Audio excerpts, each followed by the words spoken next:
Allt til. Sett í gang.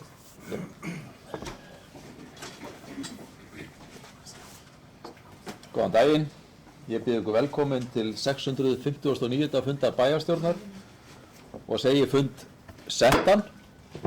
Á dagskrá þessa fundar eru hvað mörg mál, 12 mál. Þar eru 4 fundargerðir til staðfestingar, síðan fjárhagsáætlunin og þá 7 fundargerðir til kynningar.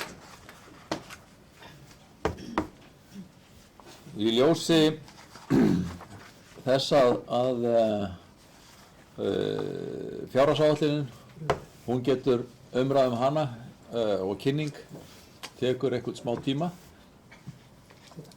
þá hafði ég það í huga að gera það tillögu minni að við myndum færa hana fram og hafa hana sem fyrsta mál á dagskrá. Er einhver sem vill ræða þá tillögu?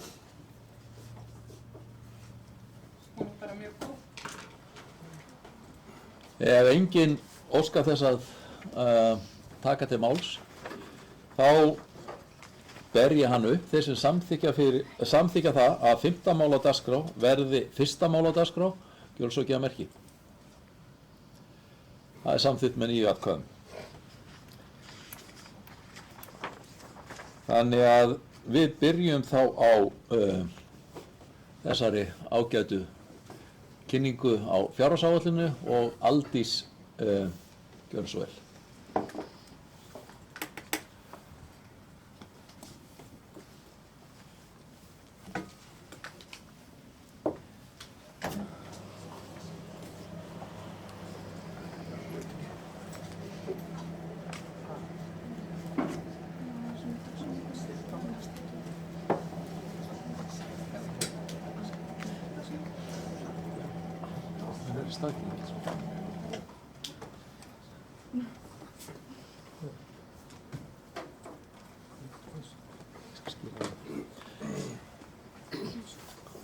Og það er ljóst að Aldís hefur hér þessa kynningu í ljósi þess að bæjarstjóri er fjarverandi, þannig að það fellur í hennar skaut að kynna málið. Gjörðu svo vel.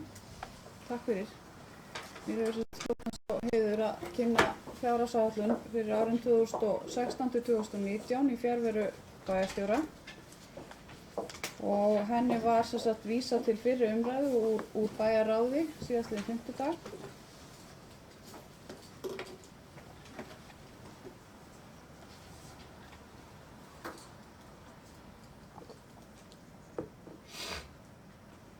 Og afgreiðsla bæjarráðs á þessari fjárhagsáætlun hefur verið með hefðbundnum hætti. Í júlí á 1220. fundi voru samþykktar meginlínur sem yrðu hafðar í huga við gerð fjárhagsáætlunar fyrir árið 2016 og svo fyrir árin 2017 til 2019. Og hún skyldi miða við óbreytt þjónustustig, áætlun launa skyldi miða við gildandi kjarasamninga og áætlun annars kostnaðar myndi miða við verðlagsspá og gildandi samninga sem bærinn hefur gert. Og fyrstu drög skyldu miða við óbreytta gjaldskrár og óbreytta innri húsaleigu. En á síðasta fundi var þessum drögum vísað til fyrri umræðu í bæjarstjórn og þar var búið að gera ráð fyrir launahækkunum vegna ógerðra kjarasamninga og er þar að finna launapott undir málaflokki 21 sem heitir sameiginlegur kostnaður og annað sem er vert að nefna að búið er einnig að gera ráð fyrir gjaldskrárhækkunum upp á 4,5% en þó ekki á leikskólagjöldum.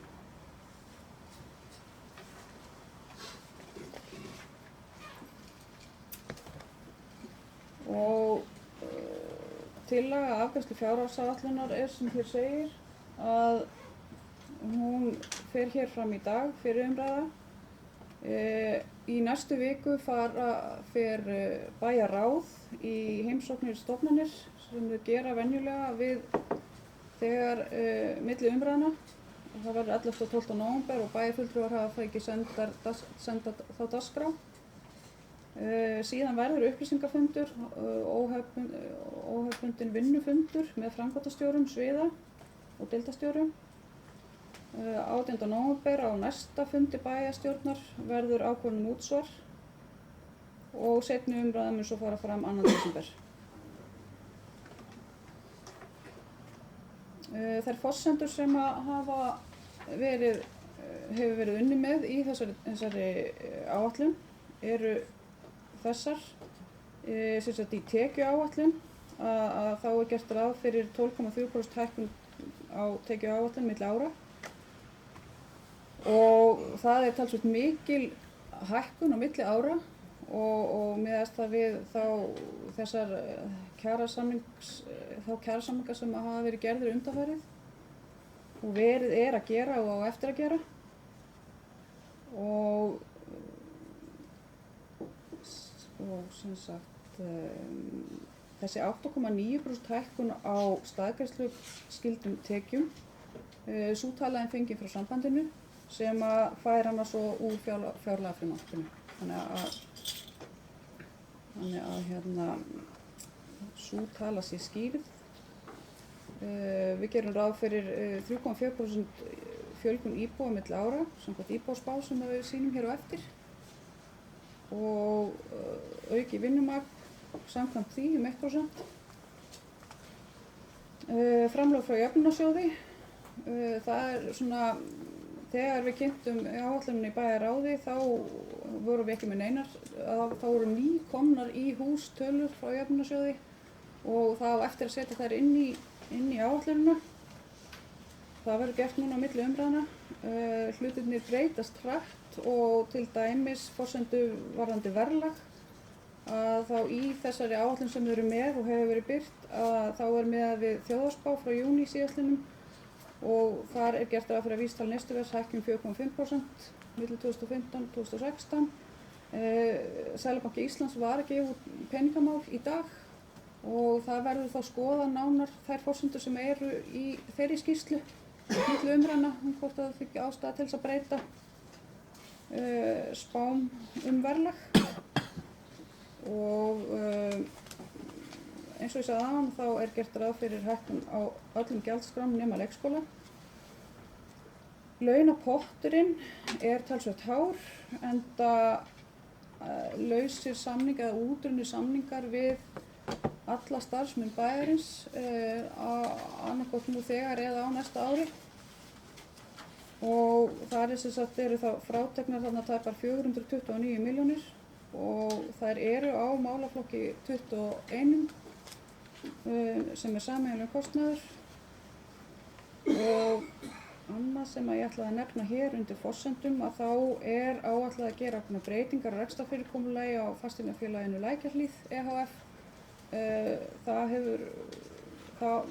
verður þá þannig að eignarhald íþróttamiðstöðvarinnar að Lækjarhlíð verður færð yfir í eignasjóð og það hefur verið útskýrt nákvæmlega í bæjarráði og því ættu að hafa fyrirliggjandi gögn sem útskýra það nákvæmlega og meðal annars minnisblað frá fjármálastjóra á KPMG.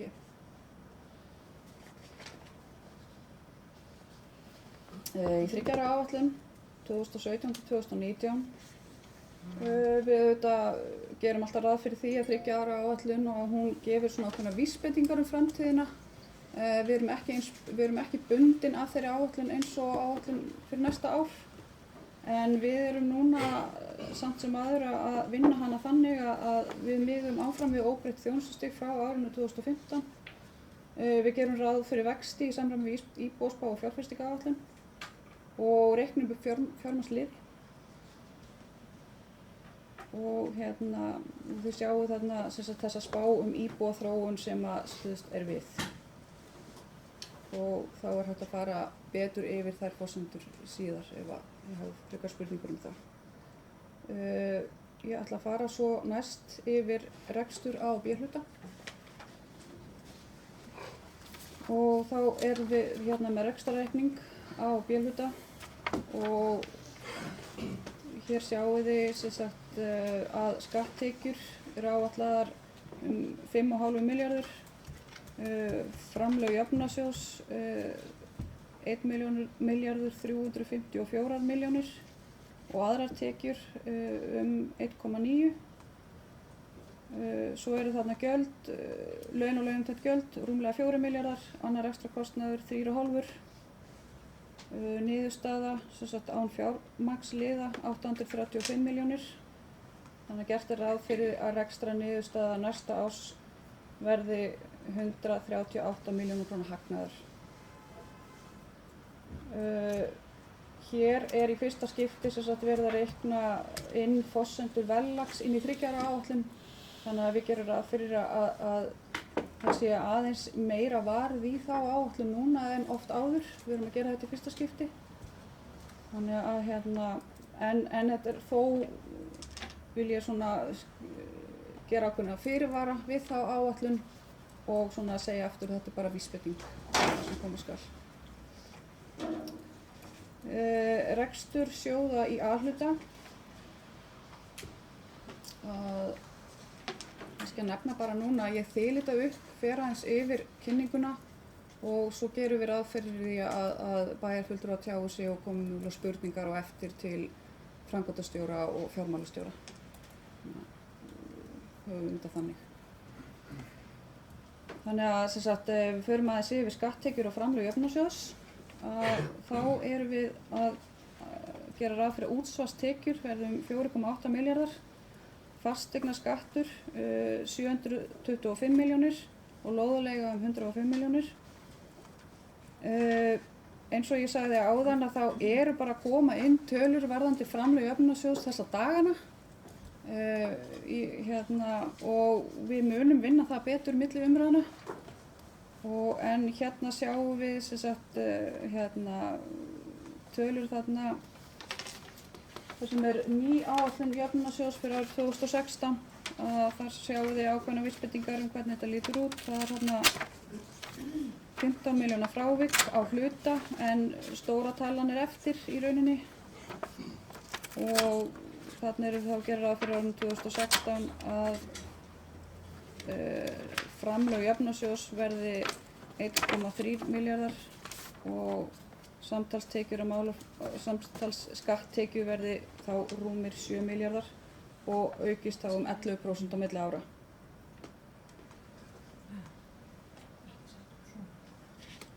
En áætlað framlag jöfnunarsjóðs vegna þjónustu við fatlað fólk ekki komið semst frá jöfnunarsjóði.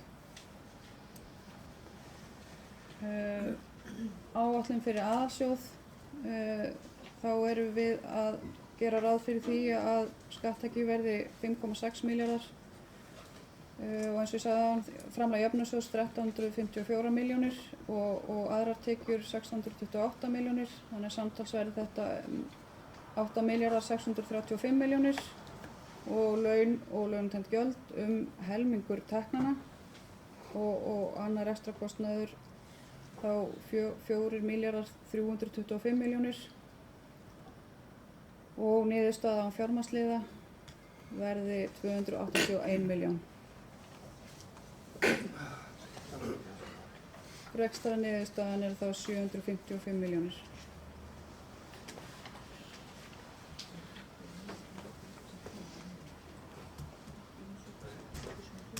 Og hér sjáum við yfirlit yfir eignasjóð og tekjur eignasjóðs samanstanda þá að innri húsaleigu og þá eftir að hækka þær tölur og það ekki gert fyrir þessa umræðu til að gera tölur milli ára samanburðarhæfar. Og þarna sem sagt niðurstaða án fjármagnsliða 370 milljónir og rekstrarniðurstaðan sýnir halla upp á 682 en hann mun réttast eitthvað af vegna breytinga á innri húsaleigu sem kemur þá til gjalda í aðalsjóði og tekna í eignasjóði. Þannig að þetta mun líta öðruvísi út þegar búið að klára þetta. Ég ætla bara að halda hér áfram. Fasteignafélagið Lækjarhlíð, eins og ég nefndi áðan, að þá verður þetta fasteignafélag selt inn í eignasjóð í ársbyrjun 2016 og þannig að allar fasteignir A-hluta verði í eignasjóði sem að Mosfellsbær á. Þarna myndast svo þá sölu tap sem jafnast út innan A-hlutans þar sem rekstur og eignarhald færist yfir eignarsjóð. Þetta eru svona ákveðnar tilfærslur.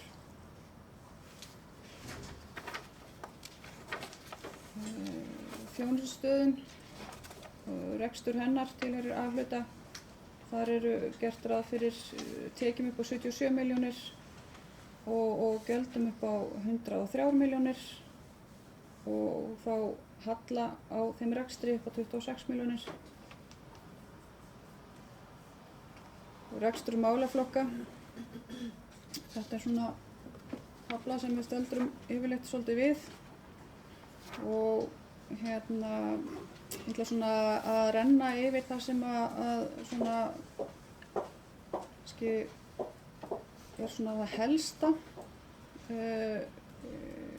Munurinn milli ára, svona það sem er helst að nefna, að það er sem sagt í menningarmálum að þá er þar lækkun milli ára vegna tilfærslu milli liða út af skipulagsbreytingum sem voru gerðar í lok síðasta árs og þar er verið að skipta niður verkefnum milli aðila og það þýðir í rauninni það er ekki verið að lækka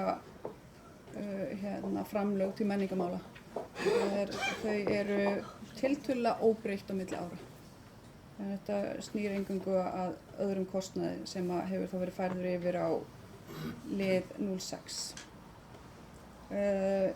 Og eins og þið sjáið, þrátt fyrir það að þá lækka framlög til æskulýðs- og íþróttamála eða sem er flokkur 06 og það er vegna þessara breytinga á rekstrarfyrirkomulagi íþróttamiðstöðvarinnar við Lækjarhlíð og að því að það verður hægt að innheimta vask af húsaleigu sem að íþróttamiðstöðin greiðir og það skýrir 34 milljónir í gjöld þarna á þessum lið. Þannig að það er svona til þess að nefna það helsta. Undir málaflokkinu 9 skipulags- og byggingamál sjá að þar er gert ráð fyrir talsvert mikilli breytingum milli ára og það skýrist helst af tekjuaukningu vegna aukinna umsvifa í uppbyggingu í bænum. Þannig að þetta eru tekjur og gjöld sem byggingafulltrúi og aðrir eru að innheimta. Flokkur 21, málaflokkur 21, sameiginlegur kostnaður, hann svona það er hægt að sjá nánar skiptingu á honum pláss 72 í áætluninni og hann er eins og ég sagði áðan með þessum launapotti upp á 429 milljónir og líka reiknaðri lífeyrisskuldbindingu sem þannig að þegar maður skoðar bara þessa tölur svona hráa að þá gefur hún kannski ekki alveg nógu glögga mynd af þessum rekstri. Þarna er einnig að finna endurskipulagningu og varðandi breytingar á skipuriti frá því í fyrra og þar sem við erum að leitast við að gera þessar deildir þarna undir læsilegar, þá erum við líka að taka allan kostnað varðandi upplýsingatækni inn á sér lið, bara til þess að bæði gera okkur grein fyrir því hvað hann er stór og einnig að þeir sem lesa reikninginn og lesa þessar tölur þeir geti áttað sig betur á því hvað það þýða. Og ég bendi á það að þar undir á eftir að breyta líka nöfnum og deildum. Félagslegar íbúðir, þar vorum við með þarna undir málaflokki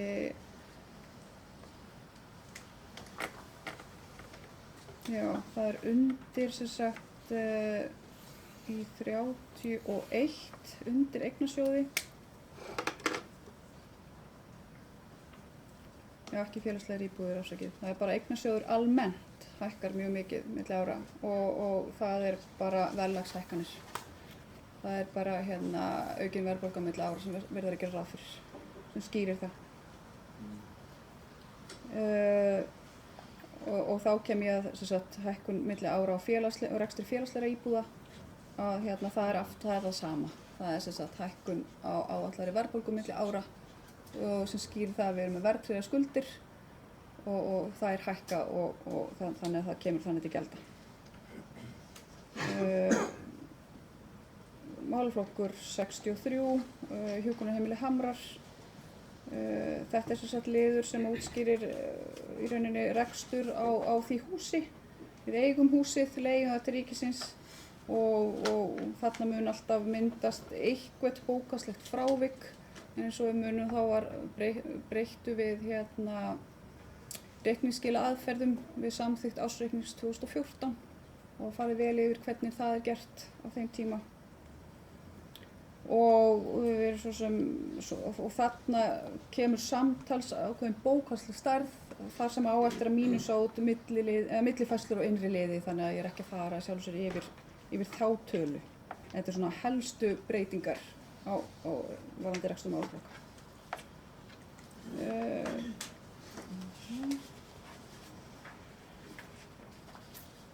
Félagslegar íbúðir, eins og ég nefndi áðan, að þá svona hlutfallslega mikil hækkun á fjármagnsgjöldum og það vegna aukinnar verðbólgu. Við erum að gera ráð fyrir 4,5% verðbólgu en miðað við 3,4% í fyrra.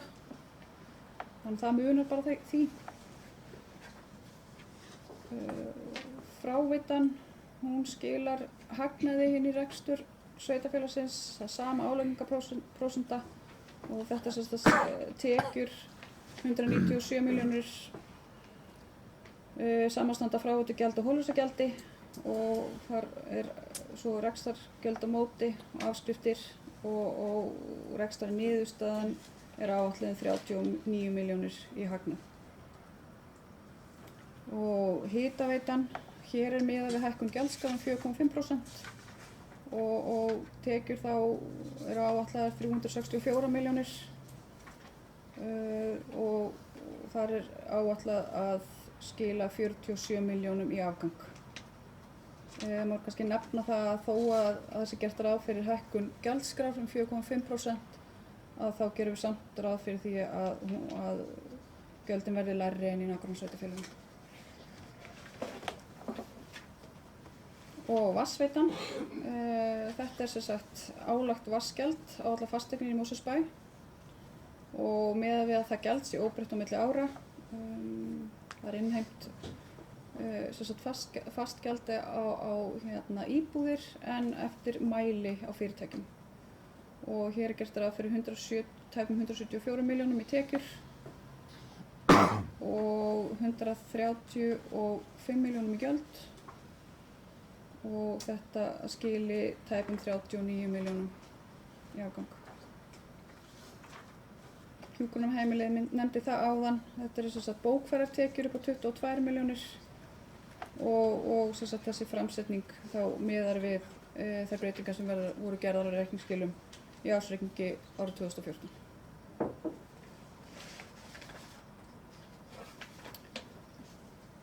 Sjóðstreymi. Þar svona við helst að skoða benda ykkur á veltufé frá rekstri sem þá áætlað 894 milljónir. Reksturinn okkar gekk ekki sem skyldi á árinu 2014 þannig ég bendi á hækkun frá rauntölu 2014 sem voru 468 milljónir og þá áætlun sem við erum að leggja fram núna og þetta gerir sem sagt við erum þá að gera ráð fyrir 10,2% sem hlutfallið tekjur og það mun vera vel ásættanlegt í þessum rekstri. Mér finnst líka áhugavert að benda á að við erum að auka langtímakröfur, það þýðir að við erum að lengja í lánum og að við erum að borga niður skuldir þó að þær lækki ekki mikið milli ára séu í rauninni óbreyttar vegna verðlags en þá samt sem áður verið að lækka skuldir samkvæmt sjóðstreyminum.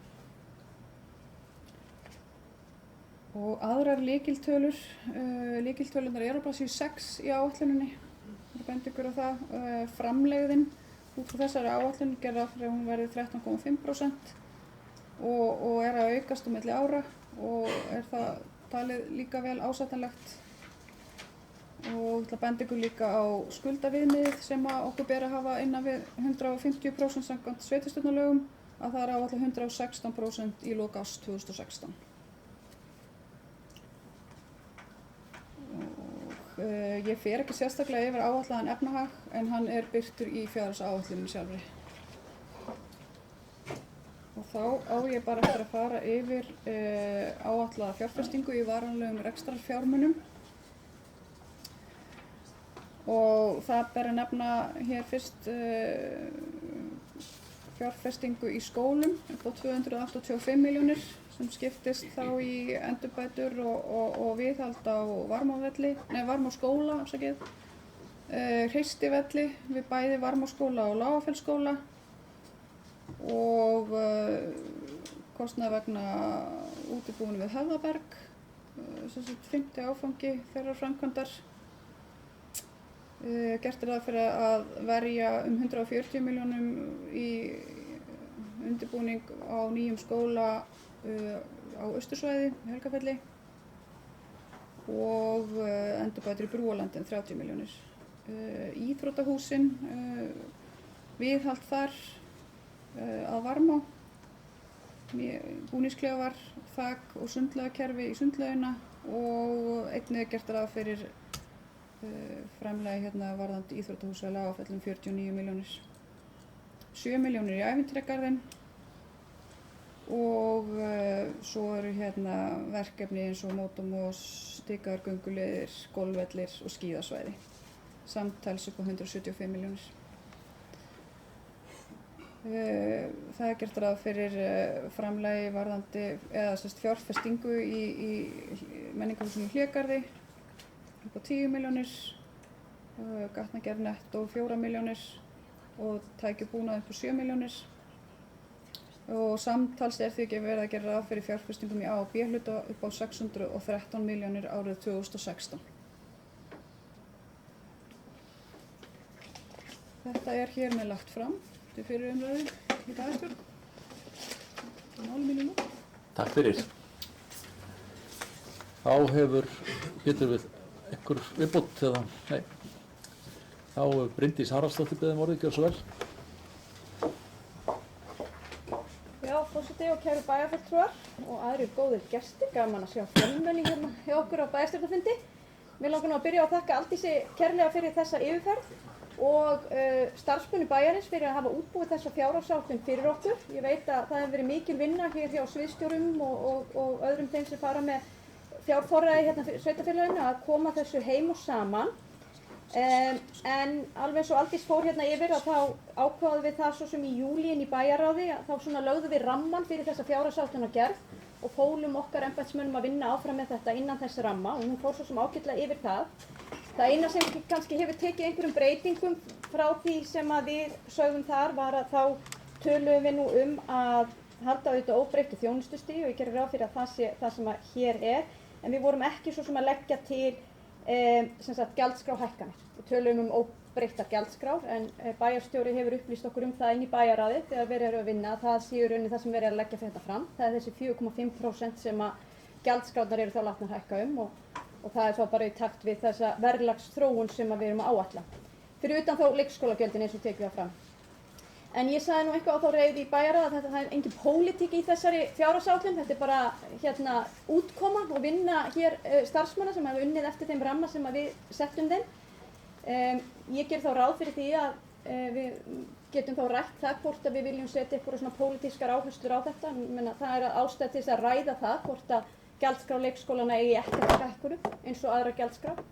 Við höfum fengið upplýsingar það að það sé eitthvað svona sem við erum að vinna með í hinum sveitarfélögum og við höfum oft horft til þess að reyna að vera sambærileg hvað það varðar. Það náttúrulega er ljóst og við höfum fengið reglulega upplýsingar það inn í bæjarráði að það eru auðvitað rosalega margir óvissuþættir í gangi. Það eru auðvitað einhverjar óvissuþættir varðandi verðlagsforsendurnar. Kjarasamningarnir eru að bitna mjög hart á okkur sveitarfélögunum og við höfum svo sem bent á það og það er stór og mikill óvissuþáttur og var komið ágætlega inn á það að það er hérna undir þessum lið minnum við 21 sem heitir sameiginlegur kostnaður og Aldís fór vel yfir það og það er sundilega þarna á glærunni. Ég held að það sé mjög mikilvægt að við höldum því líka til haga þannig að fólk sem að íbúar út í bæ sem að fara að lesa þetta yfir haldi nú ekki að hér sé sameiginlegur kostnaður að hækka þessa upphæð, því að þetta er sem sagt þarna verið að gera ráð fyrir þeim hækkunum sem kunna að verða á kjarasamningum og eftir að deila því þá niður á sviðin. Og má líka alveg velta því fyrir okkur hvort að við ættum kannski hreinlega að gera það milli umræðna, hvort að það veri réttara að sýna það þannig, deila þessu niður. Ég, eins og ég segja, þakka kærlega fyrir þessa vinnu. Rekstrarniðurstaðan að mínu mati viðunandi miðað við aðstæður. Ég held að sé alveg ljóst að afgangurinn má ekki vera minni en þetta og ef við horfum þá til fjármálaregluna sveitarstjórnarlaga þá held ég að sé mjög mikilvægt að við skilum í það minnsta þessum 130–140 milljónum sem að verið að áætla í afgangi. Ég hef lengi nefnt að ég hef gjarnan myndum vinna meira með langtíma áætlanir hérna og þannig að ég held að það sé til bóta að við séum að fara að reikna þær sem sagt ekki á föstu verðlagi og þær gefi þá svona aðeins raunhæfari mynd af því sem koma skal. En við fórum líka aðeins yfir það í bæjarráði að það gafst ekki tími til að fara nákvæmlega ofan í sem sagt langtíma áætlunum okkar og ég held að það sé æskilegt að við notum vinnufundin líka svolítið til þess að fá betri útskýringa á því hvað er að taka hækkunum í samræmi við verðlagsforsendur og hvað ekki. Og því að ég held að það sé mjög mikilvægt að við þróum þetta tæki svolítið betur, þessar langtíma áætlanir okkar. Ég reynda líka, varðandi eignasjóðinn, glæranum hann vakti svona upp ákveðnar spurningar en ég held að það sé bara betra að við kannski förum yfir það á vinnufundinum. Við þurfum að átta okkur aðeins betur á því hvað er þar á ferðinni. Kennitölurnar eins og bæjarstjóri svo sem fór yfir með okkur í bæjarráði, þær eru líka viðunandi. Við erum náttúrulega ungt sveitarfélag í mikilli uppbyggingu með skuldahlutfall í kringum 115–20% held ég að sé ásættanlegt þegar að ræða sveitarfélag sem að fara að stækka mikið á næstu árum. Og þetta er mikilvægt að veltufé frá rekstri, það þarf að minnsta kosti að dekka afborganir á langtímalánunum.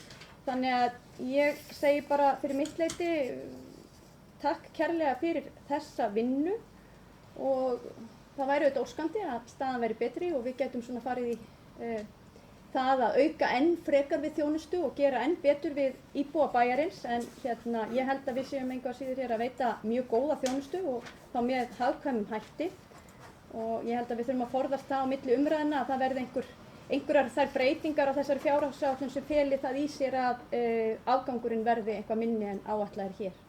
Þannig að ég held að við þurfum að brýna okkur í því að ef við gerum hér á þessu einhverjar breytingar að þá þurfum við kannski að finna bæði tekju og gjalda hliðina hvað það varðar eða það er á milli liða. En annars bara hlakka ég til að eiga uppbyggilega og skemmtilega umræðu fjárhagsáætlun fyrir næstu ár.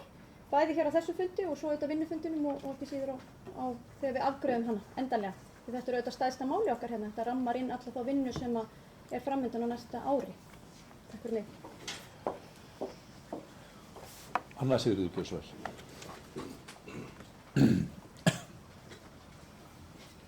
Forseti, ég byrjaði að taka undir þakkir Bryndísar til þeirra sem að settu saman þessa áætlun.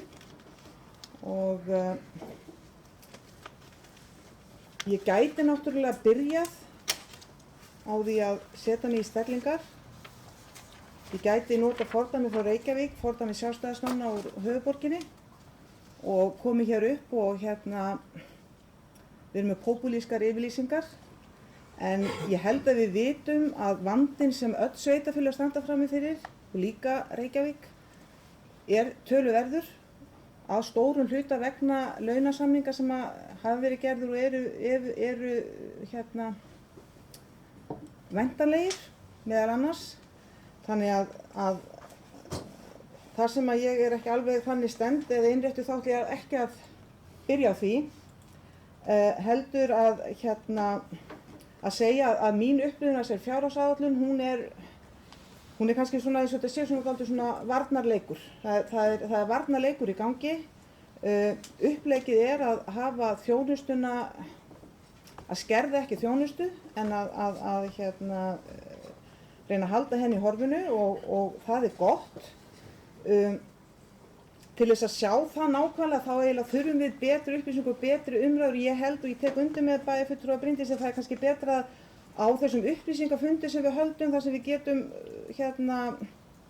rætt nánar við forstöðumennina eða framkvæmdastjórana heitir það víst, einstök atriði, þannig ég ætla ekki að fara að spyrja mörg einstök atriði, en það er samt ég ætla að láta eftir mér að spyrja nokkra hluti. Í fyrsta lagi þá finnst mér óþægilegt í þessari áætlun að hafa þennan stóra launapott sem upp á, nú mann ég ekki töluna, er ekki 430, nei. 430, 80. Já, milljónir. Mér finnst vont að hún sé bara óskipt á þessum sameiginlega lið. Það gefur mann ekki tilfinninguna fyrir því hvernig þetta er að fara og hvernig sviðin standa sig, eða standa hvert fyrir sig. Þannig að ég tek undir með Bryndísi, við skulum skoða milli umræðina hvort það er ekki hægt að ganga öðruvísi frá þessari upphæð inn í áætluninni. Það var þetta.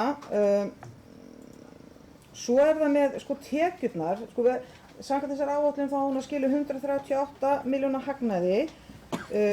Ég ætla heldur ekki að láta eftir mér að ræða á einhverjum popúlískum nótum tapið árið 2014. Við horfum fram á það verður líklega tap 2015. Við ætlum að reyna að skila 138 milljónum í hagnað á árinu 2016. En það er þessi óvissa og þá helst kannski staldra ég við það tekjur sem við ætlum að hafa af, hvað heitir það nú, byggingaframkvæmdum, byggingaréttur, þið vitið, ég er ekki mjög góð í þessum orðum, þið vitið hvað ég á við, þetta er þessi gjöld, þar ætlum við að fara úr 10,6 upp í 26,1 og það er fínt, en það er, og ég langar bara svona þess að heyra, þarna hlýtur að vera töluverð óvissa. Ég líka fór bara á fasteignasölu vefinn og ég bara sá engar íbúðir til sölu í Helgafelli, en ég kannski, þær eru kannski allar að dettin. Síðan langar mér líka að spyrja, hver eru helstu skýringarnar á því að skulda viðmiðið og skuldahlutfallið, það er gert ráð fyrir töluverði lækkun á hvoru tveggja árið 2016, sem er gott. En það væri bara mjög gott að heyra hver eru helstu skýringarnar á því að við gerum ráð fyrir að fara úr 140% skuldahlutfalli í 129,3% í árið 2016. Ég hefði áhuga á og sama í raun og veru með skuldaviðmiðið, þá gerum við ráð fyrir að fara úr 125,6% niður í 116%. Ég lofaði að spyrja ekkert mjög margar spurningar núna, enda líka finnst mér bara það þarf einhvern veginn að vera þessi upplýsingafundur til þess að kafa dýpra í þetta. Mér langar samt til að heyra, ég hjó eftir því að það eru 10 milljónir í endurbætur í Hlégarði, mér langar bara að vita hvað er það í Hlégarði sem á að endurbæta. Síðan ætlum ég lýsa ánægju mínu með það, við ætlum að fara að gera hægt að við ætlum að hverfa frá því að vera með langtímaáætlun og föstu verðlagi, þannig að þetta verður þá kannski meira svona sönn mynd af því sem við erum að fást við. Þetta voru svona helstu þessar örfáu spurningar sem ég vildi bera fram, en hafandi sagt það, ég ætla ekki að koma hér upp með og feta í fótspor sjálfstæðismanna í Reykjavík. Þá samt áskil ég og við í Samfylkinguna áskilum okkur fullan rétt á milli umræðna að þegar við förum að skoða og fáum betri svör að náttúrulega að ekki að vera með popúlisma aldrei, en að koma þá með kannski einhvers konar tillögur, en auðvitað gerum okkur líka grein fyrir því að það er ekki mikið borð fyrir báru og ef maður kemur með tillögur þá þarf maður eitthvað staðar að finna pening fyrir þeim, en á svo stöddu ætlum við ekki að leggja fram beinar tillögur til breytinga á þessari fjárhagsáætlun. Takk. Sigrún Kjölsvall.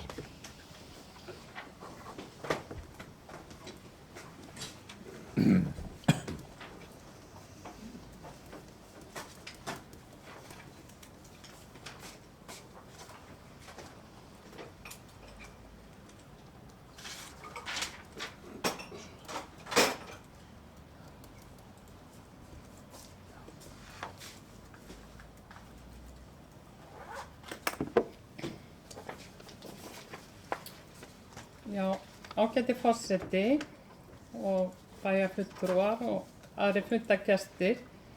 Mig langar að byrja að þakka Aldísi fyrir mjög greinargóða yfirferð yfir fjárhagsáætlun og líka að taka undir þakkir til starfsmanna. En þeirra hlutdeild í þessum herlegheitum sem að Aldís var að kynna er ekki lítil. Þetta í annað skipti sem ég tek þátt í fyrri umræðu fjárhagsáætlun í þessari bæjarstjórn. Ég verð að viðurkenna að það fór svolítið mig í fyrsta skipti.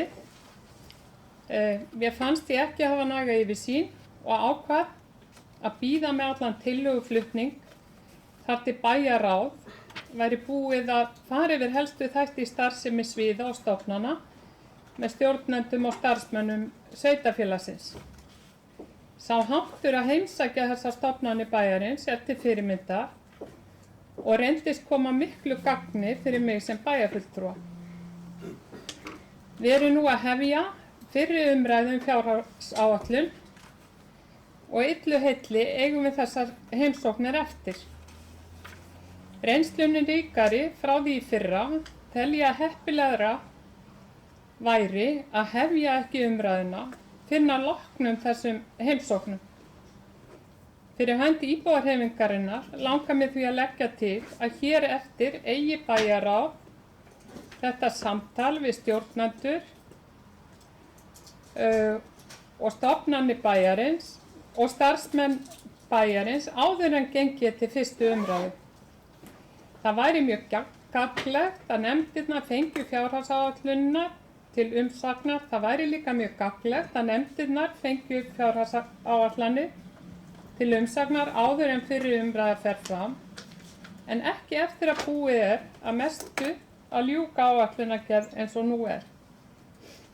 Það að vera búin að heimsækja stofnanir og bera fjárhagsáætlun undir fagnefndir áður en til fyrstu umræðu kemur, telur íbúahreyfingi líklegt til að skila best mögulegu fjárhagsáætluninni.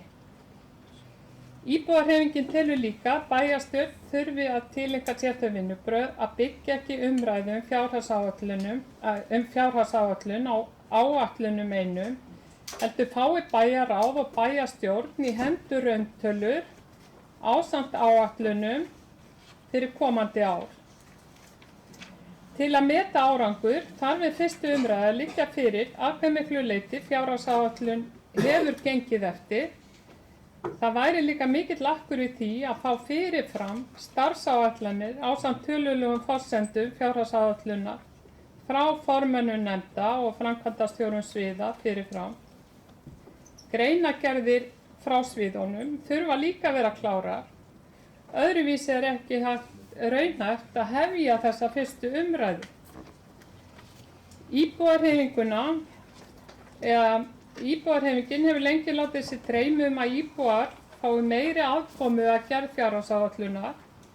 Það þyrfti því að funda með þeim áður en fyrsta umræðu fjárhagsáætlun fer fram. Til að íbúahreyfingarinnar snýst í raun að auka gegnsæi í ákvarðanatöku með því að safna saman sem víðtækastum upplýsingum frá yfirstjórn, stofnunum, fagnefndum og íbúum áður en fyrri umræða fjárhagsáætlun hefst. Ég veit að vinna við fjárhagsáætlun styttra á veg komin af ýmsum ástæðum eins og kom fram hér áðan, en oft áður. Þær breytingar á vinnuferlinu sem íbúahreyfingin að leggja til því verkefni næsta árs og jafnvel næstu ára. Ég með tillögu sem að ég ætla ekki að lesa upp hérna, en strax fyrir en kemur líklega, eða hvað, á ég að lesa hana strax? Forseti, ég ætla að lesa hana á eftir.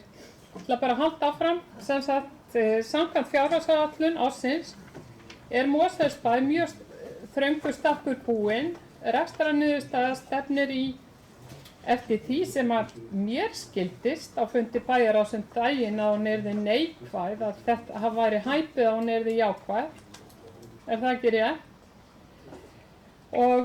Og svo var raunin náttúrulega líka í fyrra að það var gert ráð fyrir afgangi en eftir því sem að mér hefur skilist var rekstrarniðurstaðan neikvæð. Þegar kemur að liðnum fyrirhugaðar fjárfestingar ekki mikið til skiptana. Mestu hluti þess fjár fyrir uppbyggingu skóla og íþróttamannvirkja. Sá vandi uppsafnaður og svigrúmið til fjárfestinga í öðru því næsta lítið. Þegar svo illa árar skiptir miklu máli hvernig forgangsröðunin er. Að mati íbúðarhreyfingarinnar ættu verkefni sem styrkja grunnþjónustu við íbúa að vera efst á lista. Við búum í sveitarfélagi sem kennir sig við heilsueflingu. Þegar fjárhagsáætlun er skoðuð fer lítið fyrir fjármunum í stígagerð.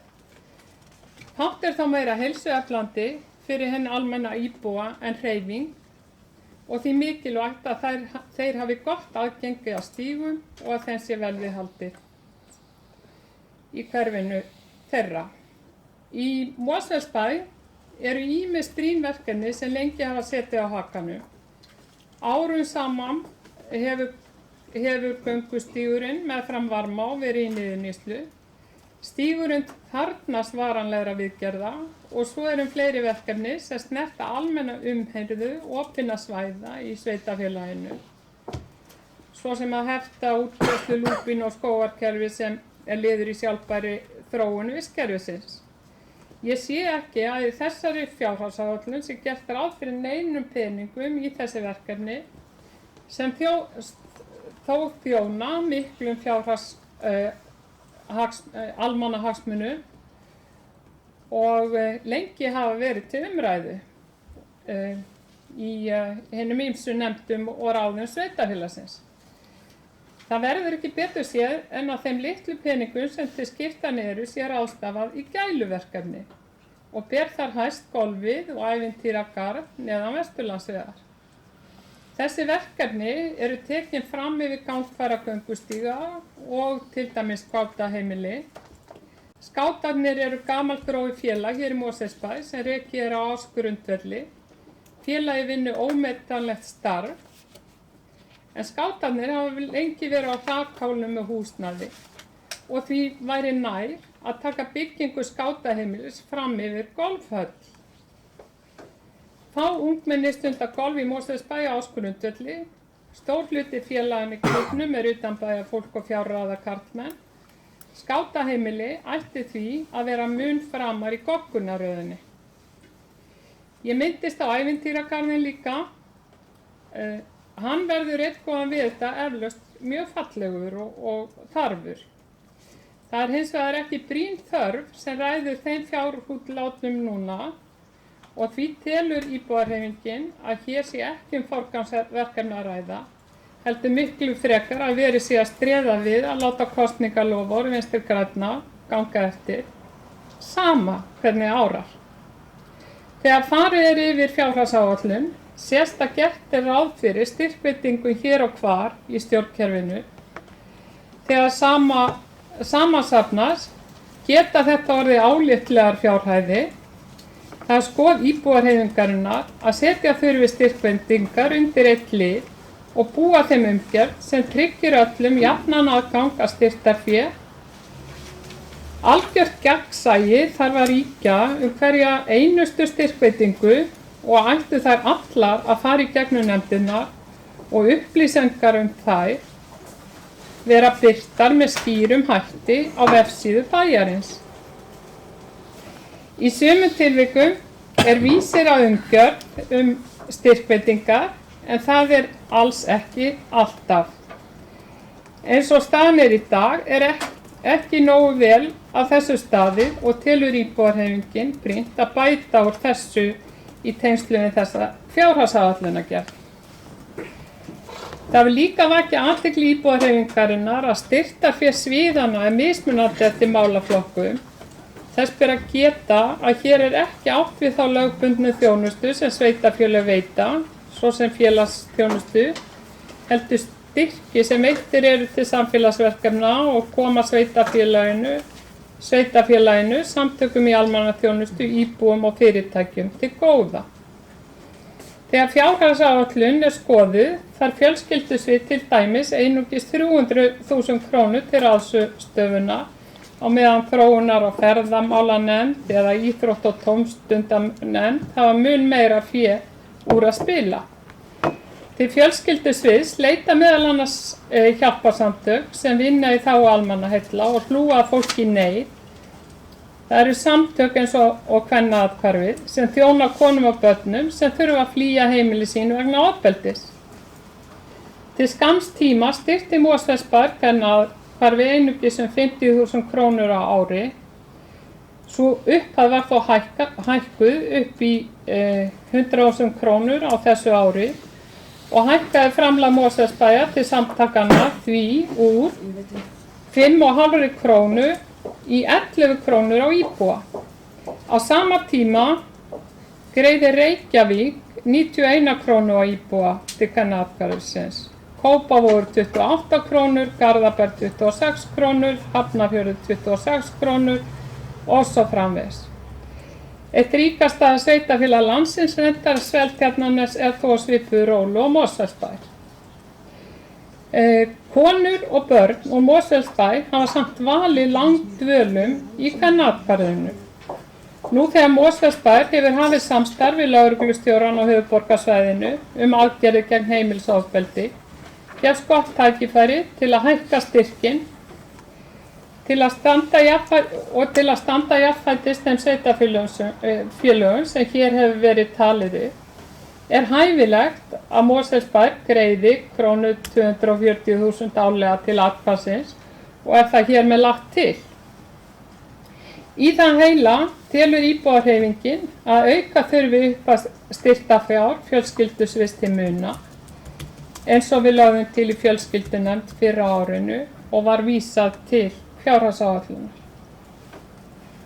Ég með tillögu eða 2 tillögur í þessu sambandi sem ég ætla að lesa upp á eftir. Síðan held ég hér áfram að ræða styrkjaumhverfið. Styrkjaumhverfi Mosfellsbæjar tekur ekki til umhverfisverndar og umhverfisfræðsluverkefna en þau þarf að skilgreina og leggur íbúahreyfingin til að stofnaður verði sérstakur umhverfisverkefnasjóður á borð við listasjóð Mosfellsbæjar.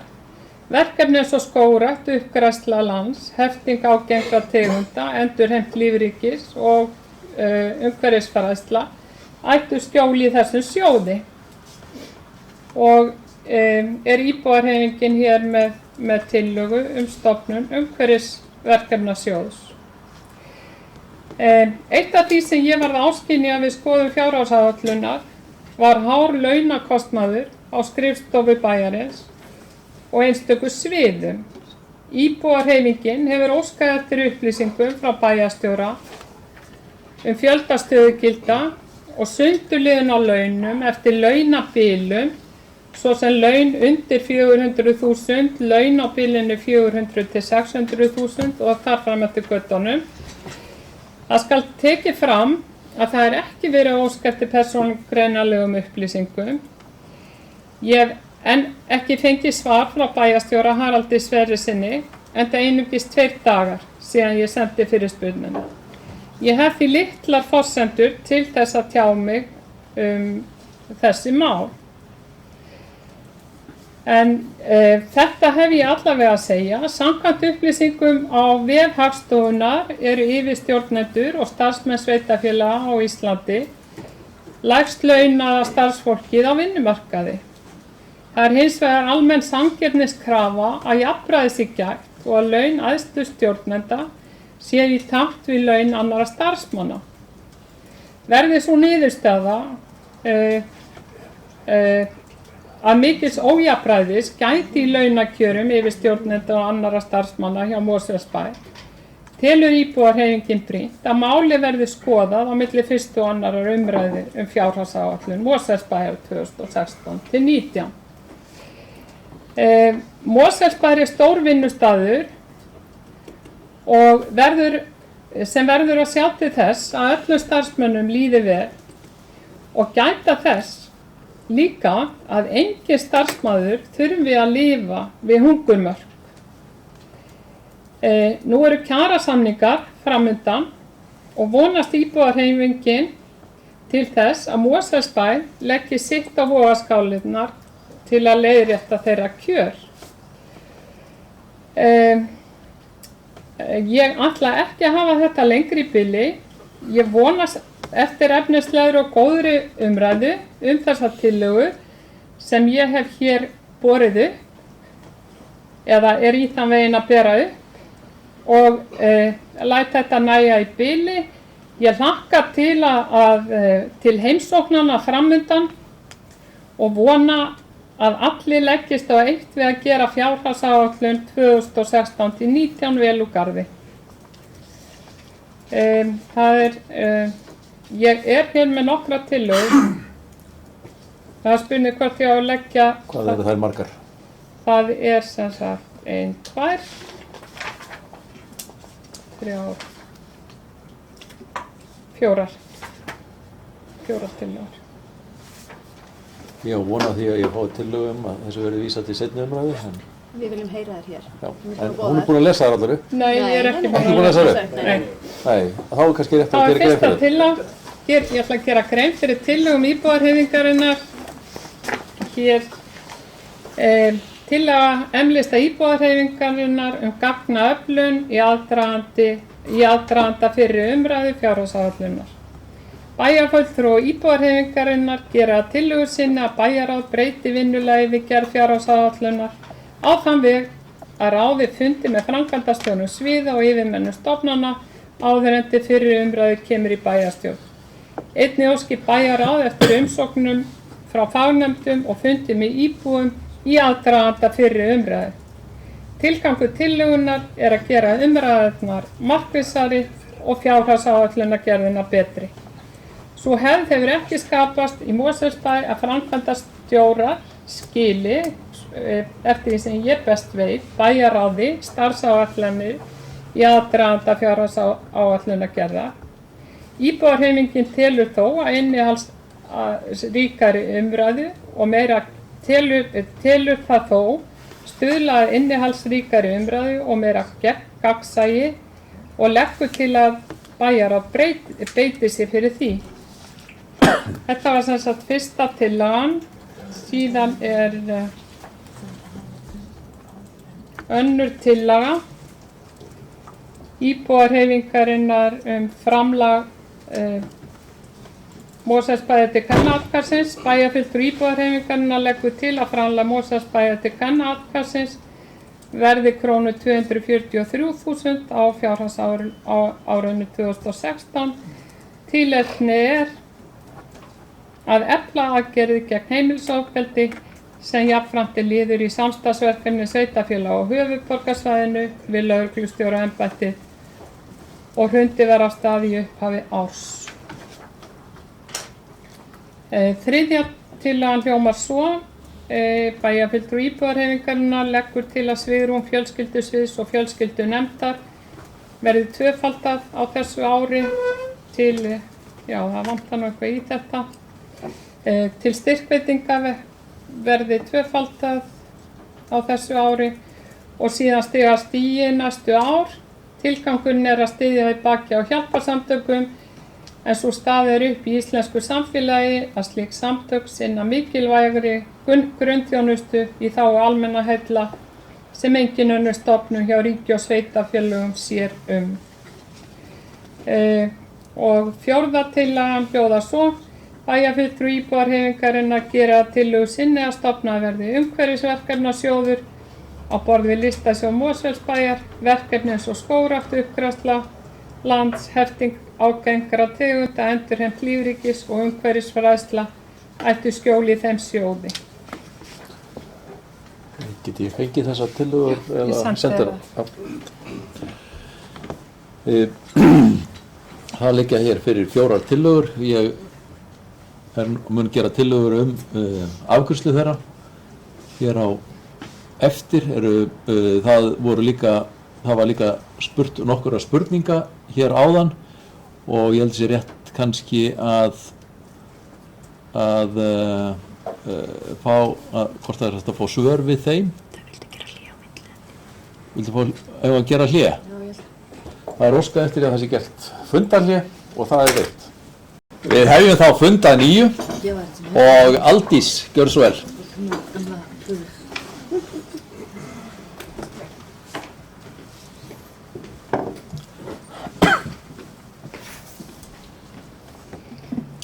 Ég ætla að svara svona einhverju að því sem kom fram í máli bæjarfulltrúa hér áðan. Ég ætla að byrja á því að tala um það sem var rætt varðandi launapottin og skipta honum upp á milli sviða.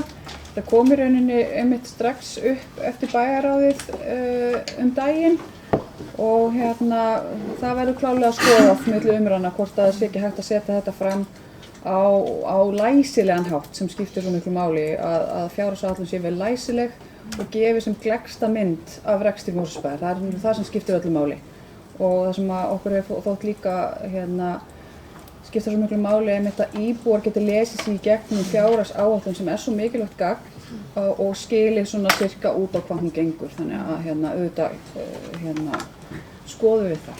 Sérstaklega þegar við erum að tala um svona stórar tölur eins og við erum að gera núna. Það skiptir svona meira máli en oft áður.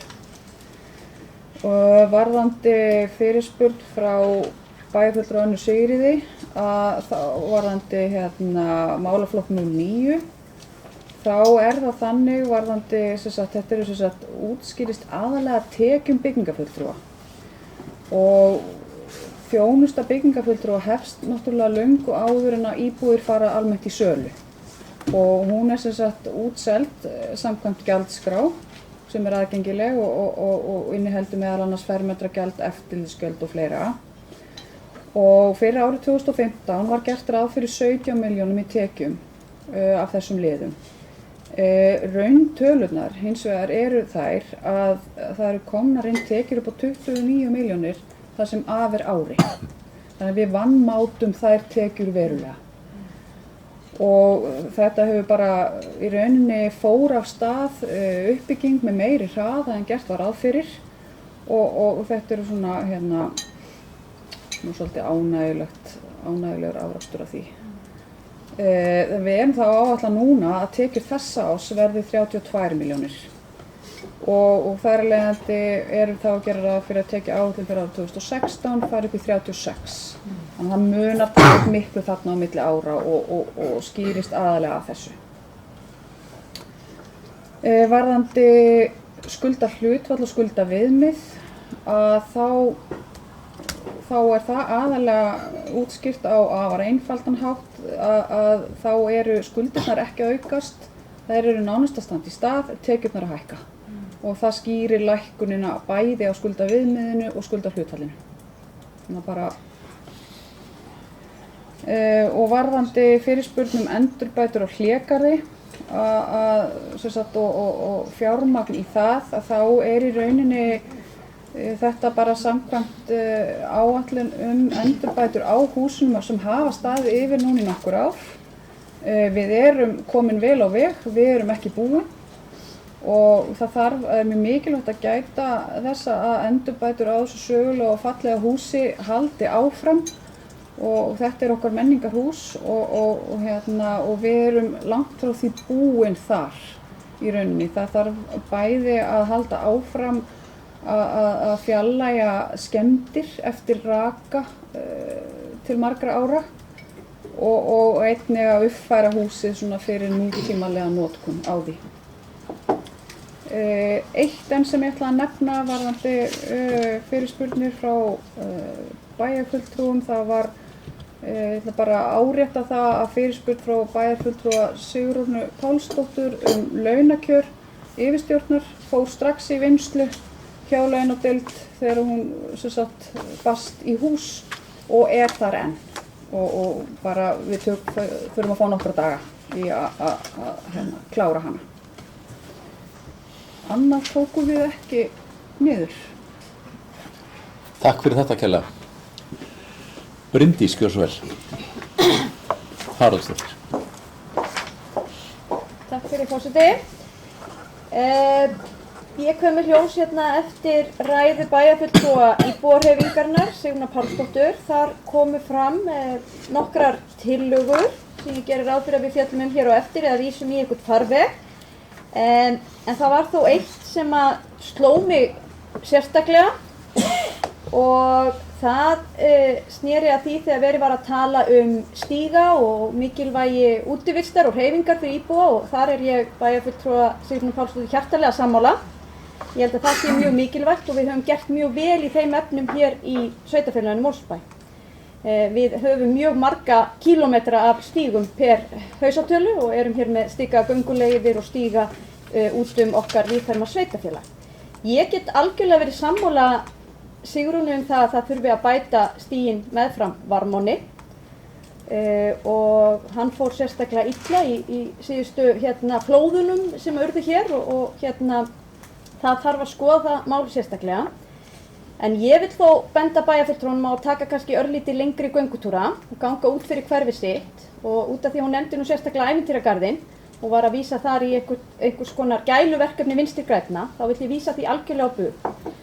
Og bara henni til upplýsinga þá var ævintýragarðurinn og þetta svæði ákvörðun bæjarstjórnar hér á 20 ára afmælinu okkar árið 2007 að þá gaf bæjarstjórn þetta svæði til útivistunar og sem leiksvæði og setti þetta verkefni á laggirnar. Það var þverpólitísk samstaða það og eins mikið og ég held að Vinstri grænir hafi áhuga á því verkefni að þá held ég að við mörg hver hér inni höfum alveg jafn mikinn áhuga á því verkefni. Og þetta einmitt mjög mikilvægt að ég tel í varðandi útivist og íþróttaiðkun og lýðheilsumálin okkar. Og þar þeir fjármunir sem settir hafa verið í ævintýragarðinn hafa einmitt fyrst og fremst farið í stígagerð og skipulag á garðinum og þar er mjög skemmtilegt að ganga og hlaupa og þarna eru reiðstíga líka og þarna eru leiktæki og ég held að þetta hafi verið mjög svona framúrstefnulegt og góð ákvörðun sem bæjarstjórn tók á sinni tíma og ég hef svona líkt þessu við Laugardalinn og ég held að þetta er ekkert útivistarsvæði sem tilheyrir einhverju sérstöku hverfi, heldur öllum Mosfellingum og ég held að þetta það hefur verið mjög góð ákvörðun. Það hefur líka hægt að ákveða að byggja þarna. Þetta er ágætis byggingamátt. Við höfum alveg getað haft annað hverfi þarna. En ég held að þegar við svona lítum til framtíðar þá sé mjög gott að hafa tekið þetta svæði frá og haft þarna þessa náttúru sem þarna og þarna sé aðstæða til að leika sér. Mér langaði bara að koma þessu á framfæri því að þetta stakk mig mjög í ræðu bæjarfulltrúans. Annars varðandi styrkveitingarnar út af því að það kom nú til umræðu og gegnsæi í því og ég tek heils og undir það að við höfum alltaf að gæta mikil gegnsæi hér í okkar rekstri og sérstaklega þegar við erum að deila út skattfé íbúa og ég vil bara minnast á það að við erum með mjög góðar upplýsingar styrkveitingar til íþróttafélaganna okkar og tómstundafélaga og ég held að við eigum ekki að mismuna þeim einhverjum hætti eða flokka þau einhvern veginn sérstaklega eins og margir kunna hafa lesið út úr ræðu bæjarfulltrúans hvort fólk stundi golf eða sé í skátunum eða í fótbolta eða eitthvað annað. Ég held að þetta sé allt saman mikilvægt og gott en ég held að það sé ekki fleira hjá mér í bili. Kolbrún Björnsson.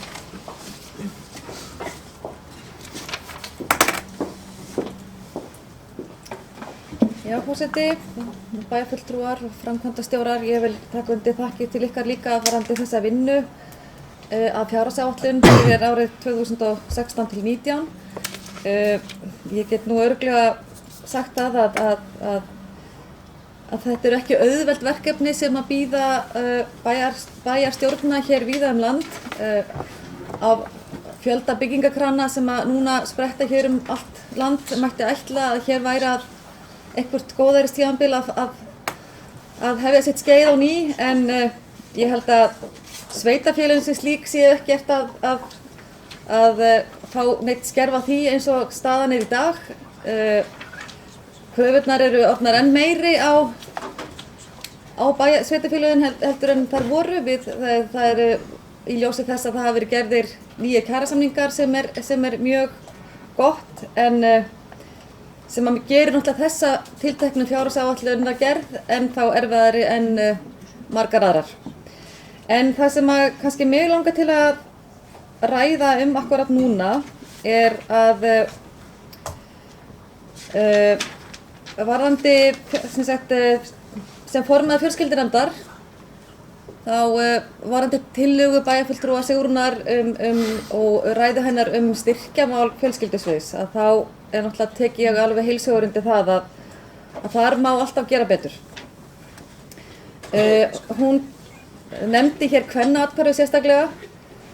Ég held að nefndin hefur hefur haft úr þessum 300.000 krónum sem sagt á ára að spila og við höfum horft til þess hingað til að styrkja þau félög sem ekki eru á fjárlögum, fá ekki sem sagt aðra ríkisstyrki.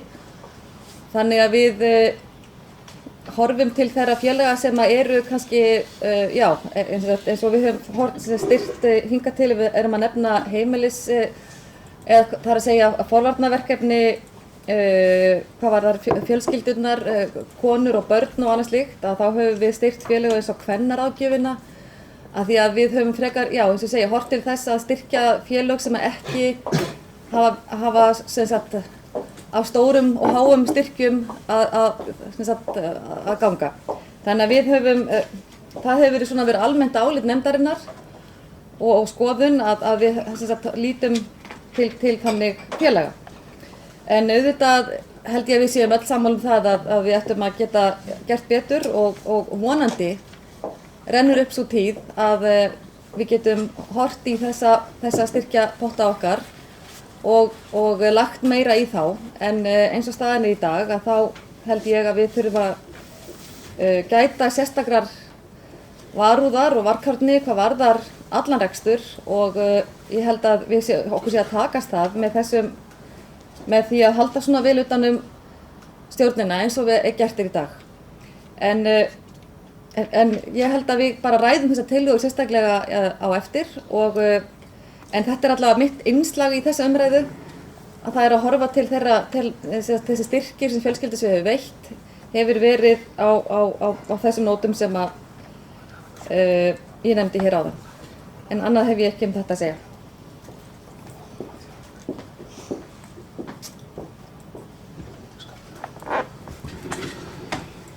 Fleiri hafa ekki hvatt sér hljóðs. Já, Theodór Björnsson.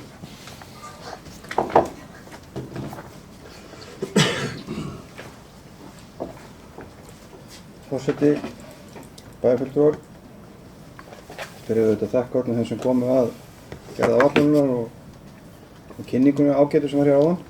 Og einmitt til að halda okkur svolítið við efnið og þá kannski, ég kem nú yfirleitt upp hérna ekki til að kannski, eins og ég myndi gjarnan vilja til að ræða kannski málefnalegum hluti heldur kannski form og af því að ég og hef svo sem áður rætt afstöðu íbúðarhreyfingarinnar Sigrúnar Foss til einstakra íþrótta þá kannski rætt golfhöll og líklega karlmenn sem eru á miðjum aldri sem geta gert þetta bara sjálfur og ég veit hvað ég á og ég veit alveg hvað ég á við og ég held að við erum svolítið að gæta okkar í þessu umræðu. Því við erum rétt búin að ljúka við það að styðja hestamannafélag okkur hörðum, allir sé ekki nærri 100 milljónum að byggja sitt hús. Við erum búin að byggja fimmleikahús viðbót við varmásvæði til að stunda fimmleika og bardagaíþróttir. Við gerðum gervigrasvöll, við stöndum við bakið á íþróttastarfsemi í heild, hvort sem það eru vélhjólaklúbbar eða hvað annað og þetta eru félög sem eru innan ISÍ og hverjir sem stunda íþróttirnar. Núna þessi fjárhæð sem nefnd þessi tugir milljóna eru til að uppbyggingar á húsnæði, það er að segja aðstöðu fyrir félögum. Hvort sem börn eru í golfi eða í sama hús rata fullorðið fólk og spila það jafnvel knattleiki eða hvað annað, þá verðum við að gera ráð fyrir því að húsin geti hýst starfsemina. Ég held að það hafa ágætlega tekist til þó ég hefði viljað að hestamannafélagið hefði verið heldur stærri í sniðum þegar þau byggðu sitt hús. Það var mín skoðun þarna þegar ég var að byrja í þessu starfi hér fyrir 8 árum þegar ég satt fund með þeim í íþrótta- og tómstundum þá. En það er fínt hús, flott starfsemi, það er ekkert mikið fleiri börn í því félagi heldur en í golfinu. Það líklega líka hvítir menn miðjum aldri sem eiga nóga peningum, jeppum og kerrum sem að fara þar og ég bara get ekkert grátið það. Þeir fara líka þess að stíga og allt sem við eigum hér. Þannig ég held að við ættum að gæta í það minnsta orð okkar þetta fólk sem leggur leið sín á þessa íþróttavelli. Hinu má halda til haga, við styðjum svo við íþróttastarf myndarlega í formi styrkja sem svo annað heldur en fjárfestingi í mannvirkjum til að stunda þessa starfsemi. Og á þessum frábæra veg okkur á Mosfellsbæ neðst tölfræði þá sjáum við það til dæmis á þessu ári fær Afturelding 55 milljónir til starfsins sjálfs. En Afturelding eins og við þekkjum öll ekki að reka sitt eigið húsnæði, heldur rekum við það og eigum það og það bara gott. Þetta er risastóra flotta félag sem rekur 10 deildir, stærsta fjölgunarsamband landsins. Á sama tíma fær hestamækjulega Hörður 8,6 milljónir, golfklúburinn 6,9 milljónir, skátafélagi Mosfellsbæ 2,4 milljónir, Björgunarsveitin Kindir, ég get haldið áfram, þið getið líka að lesa þetta. En bara svona til að halda þess til haga að við allavega gætum í það minnsta orða okkar því það einhverjir viðtakendur þessir karlar sem að minnsta hér áðan í einhverjum gleðiklúbb líklega Ölvaður í vitleysu þarna niður í golfhöll. Þetta kallað íþróttamiðstöð, svo það sé að því sé haldið haga. Þannig ég allavega talsmaður almenningsíþrótta, ég talsmaður hreyfingar, ég talsmaður þess að við séum öll í þessu sveitarfélagi, sama hvaða íþrótt við stundum, svo lengi sem hún innan íþróttahreyfingarnar gert formlega. Takk fyrir. Sigrún Guðsvöld.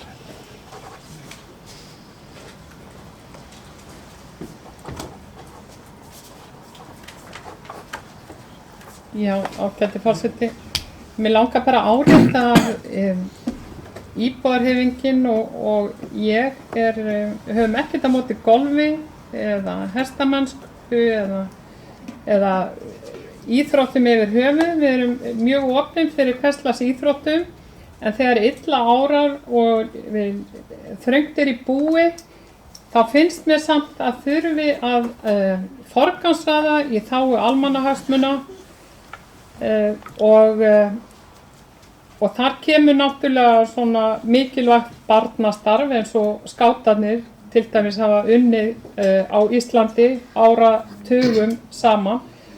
Og ég hef heyrt til dæmis að skátafélagið hérna í Mosfellsbæ, það mjög stórt með að við önnur sveitafélög og ég veit að þeirra húsnæði eiginlega ekki boðlegt og það hefur ekki verið fundin lausn á þeim vanda. Þá finnst mér það eiga að vera fremst í forgangsröðinni. Theodór reynir eftir fremsta mætti að haga málflutningi sínu þannig að fólk fá að tilfinninguna að ég sé eitthvað lítilsvirða kallana í golfklúbbnum, en það ekki meiningin. Við ræddum þetta nú sérstaklega líka á fundinum með þeim, ef þú kannski rifjar upp, Theodór, þessi kynjahlutföll í golfklúbbnum. Það nægir bara að fara inn á vefinn hjá þeim og sjá hverju skipa stjórnina til þess hvernig kynjahlutverk í stjórninu, til þess að sjá hvernig því háttað að svona stilla því upp sem að það sé minn dónaskapur að láta hvarfla að mér að benda á þessi atriði sem að mér finnst bara skipta verilegu máli. Mér finnst barnastarf og almannahagsmunir eins og göngustígagerð í bæjarfélaginu hafa bara algjöran forgang og þess vegna tiltek ég þetta.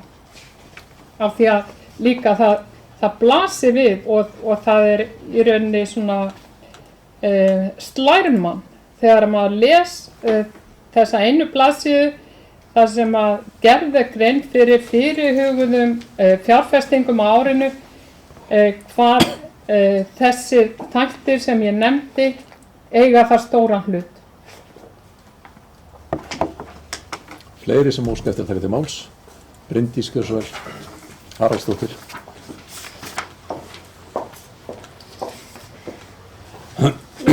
Forseti, aðeins í framhald af þessu að hvaða liðir það eru sem eru að taka til sín hæstu fjármunina á næsta ári samkvæmt fjárfestingaáætlunin okkar, að þá það íþróttahúsi Varmá og íþróttahúsi að Lágafelli sem að taka hæstu fjármunina. Þar á eftir kemur svo golfvöllur, ævintýragarður og fleira.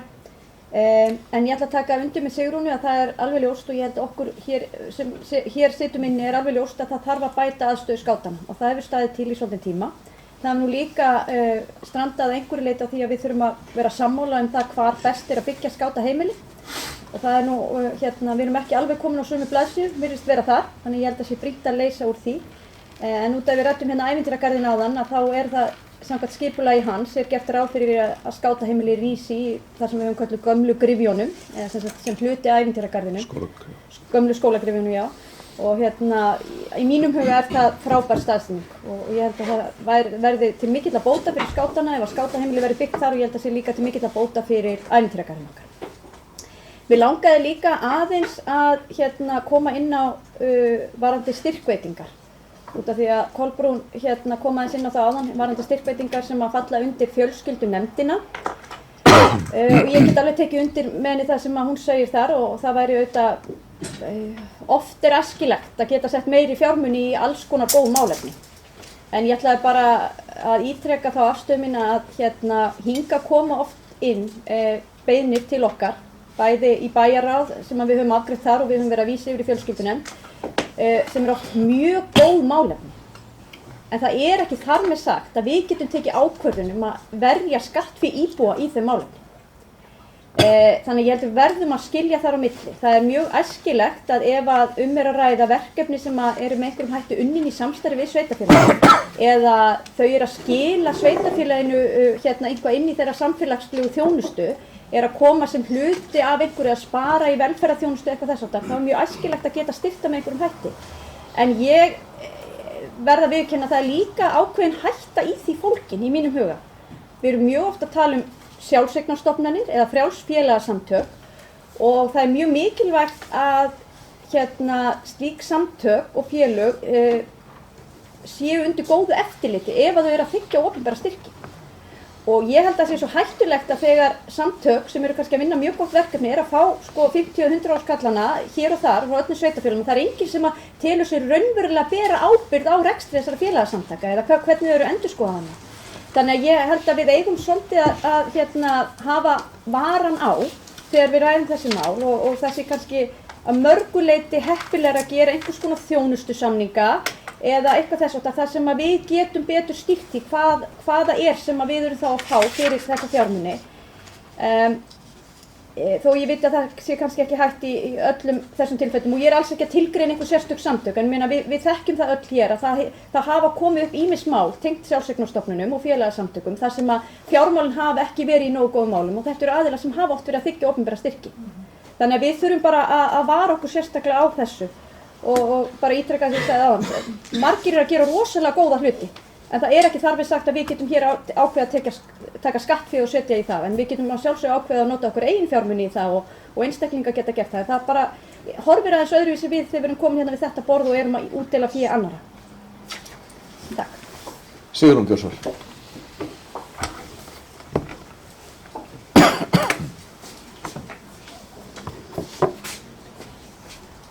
Já, ágæti forseti, mig langar að gera aðeins betri grein fyrir því af hverju íbúðarhreyfingin beindi sjónum sínum sérstaklega að kvennaathvarfinu. Ástæðan einfaldlega svo að í upphafi þessa árs þá undirritaði Mosfellsbær svona samkomulag við lögreglustjórann á höfuðborgarsvæðinu ásamt öðrum sveitarfélögum hér á höfuðborgarsvæðinu samstarfsverkefni og mér finnst þetta samstarfsverkefni alveg til sérstakra fyrirmyndar og meðal annars veit ég að Reykjavíkurborg nýlega búin að gera úttekt á þessu verkefni og það lofar samkvæmt niðurstöðu þeirra, það lofar þetta verkefni mjög góðu. Ég veit að það í bígerð að fleiri sveitarfélög gerir svona svipaða úttekt hjá sér og það væri til fyrirmyndar að Mosfellsbær gerði það líka. En þegar við fórum að skoða þetta og kynna okkur hvað önnur sveitarfélög, kvennaathvarfið, það skiptir hvað varðar heimilisofbeldi, skiptir kvennaathvarfið einfaldlega gífurlega miklu máli. Vegna þess að ef engin önnur úrræði eru fyrir hendi, þá fara heilu fjölskyldunar þangað. Og ég get lesið upp hérna fyrir ykkur tölur sem ég fékk frá Kvennaathvarfinu á sínu tíma. Á árunum sem sagt 2013 til 2014 voru 11 konur ásamt 10 börnum sínum í Kvennaathvarfinu. Samanlagt dvöldu þessar konur í 310 daga í athvarfinu og börnin í samtals 426. Á þessum tíma var Mosfellsbær að greiða 50.000 krónur á ári til athvarfsins. Og ég verð að segja svo að mér blöskrar þegar ég sá til dæmis að á sama tíma Kópavogur sem reyndar hefur 3 sinnum fleiri íbúa að greiða 840.000 eða Hafnarfjörður að greiða 700.000 og Garðabær að greiða 400.000 og svo framvegis. Þá bara hreinlega duttu að mér alla dauðalýs vegna þess að mér finnst þetta ekki til sóma fyrir Mosfellsbæ. Mér finnst þetta eiginlega bara til skammar fyrir Mosfellsbæ að standa sig ekki betur. Og af því að við erum í þessu verkefni, átaksverkefni með lögreglustjóranum á höfuðborgarsvæðinu og viljum að því vegni sem best, þá lögðum við til að þetta yrði gert svona. Og þetta eru það litlar upphæðir að þetta bara spurning forgangsröðun. Og vegna þess að í stóra samhenginu, þegar maður skoðar allar þessar litlu styrki hér og hvar og allstaðar í stjórnkerfinu þá þetta eiginlega bara sáralítið. En ég alveg sammála Bryndísi, það þarf að passa upp á að þetta fari ekki úr böndunum, en í þessu tilviki þar sem að þjónustan við sveitarfélagið með þeim hætti sem hún finnst mér að við eigum að gera betur. Kolbrún, gjör svo vel.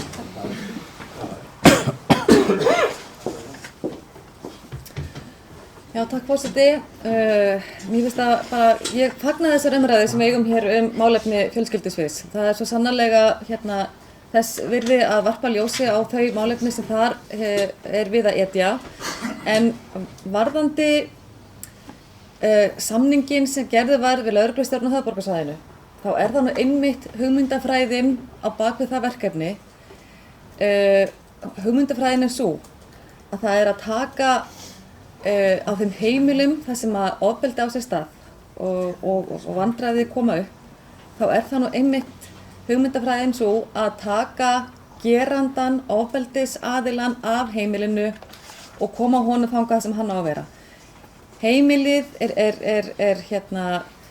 griðarstaður barna og í þessum langflestum tilfellum þeirra mæðra, og þar hugmyndafræðin snýst það að sá sem að verður fyrir ofbeldinu sé ekki tekinn út af heimilinu.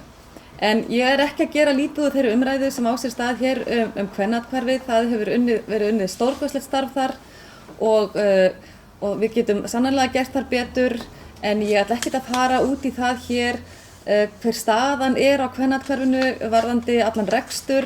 Ég veit það að framlag Mosfellsbæjar mætti alveg sannarlega vera meira, en ég vil bara að því að það verið að tengja þetta verkefni, þessa umræður saman sem eðlilegt að gera, en þá bara til að leiða þetta misskilning að þá einmitt þessi hugmyndafræði sem snýst það að konurnar eigi þá í þeim tilfellum að fá að vera heima hjá sér í friði, og karlarnir og sá sem að beitir ofbeldi, ég segi karlarnir en það í langflestum tilfellum sem að það á sér stað að karlarnir beiti ofbeldi, að þá eru þeir teknir á heimilunum og fara á þann stað sem þeir eiga að vera. Þannig að, en ég ekki að slá á þessu umræðu, ég ekki að gera lítið úr einu, mér finnst þetta mikilvægt, við þurfum að varpa ljósi á þetta og ég ítrykka það, ég fagna þessar umræðu og sannarlega lít mér nær hvað þetta varðar allt saman, en ég held að þessi einmitt kannski fegurðin á bakvið þetta verkefni einmitt svo að börn og konur fá að halda áfram sínu daglega lífi eftir að ofbeldismaður hefur verið fjarlægur af heimilinu. Takk fyrir. Fleiri sem æskja þess að taka til máls? Sigrún, gjörðu svo vel.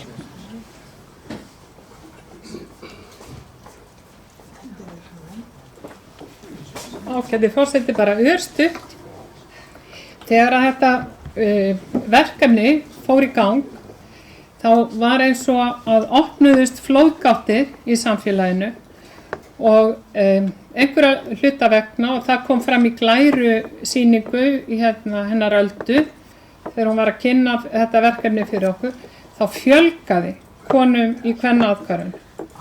Og það er líklega vegna þess að konur sáu þarna allt í einu að það á að fara að veita þeim skilning að það er létu til skarraskrið.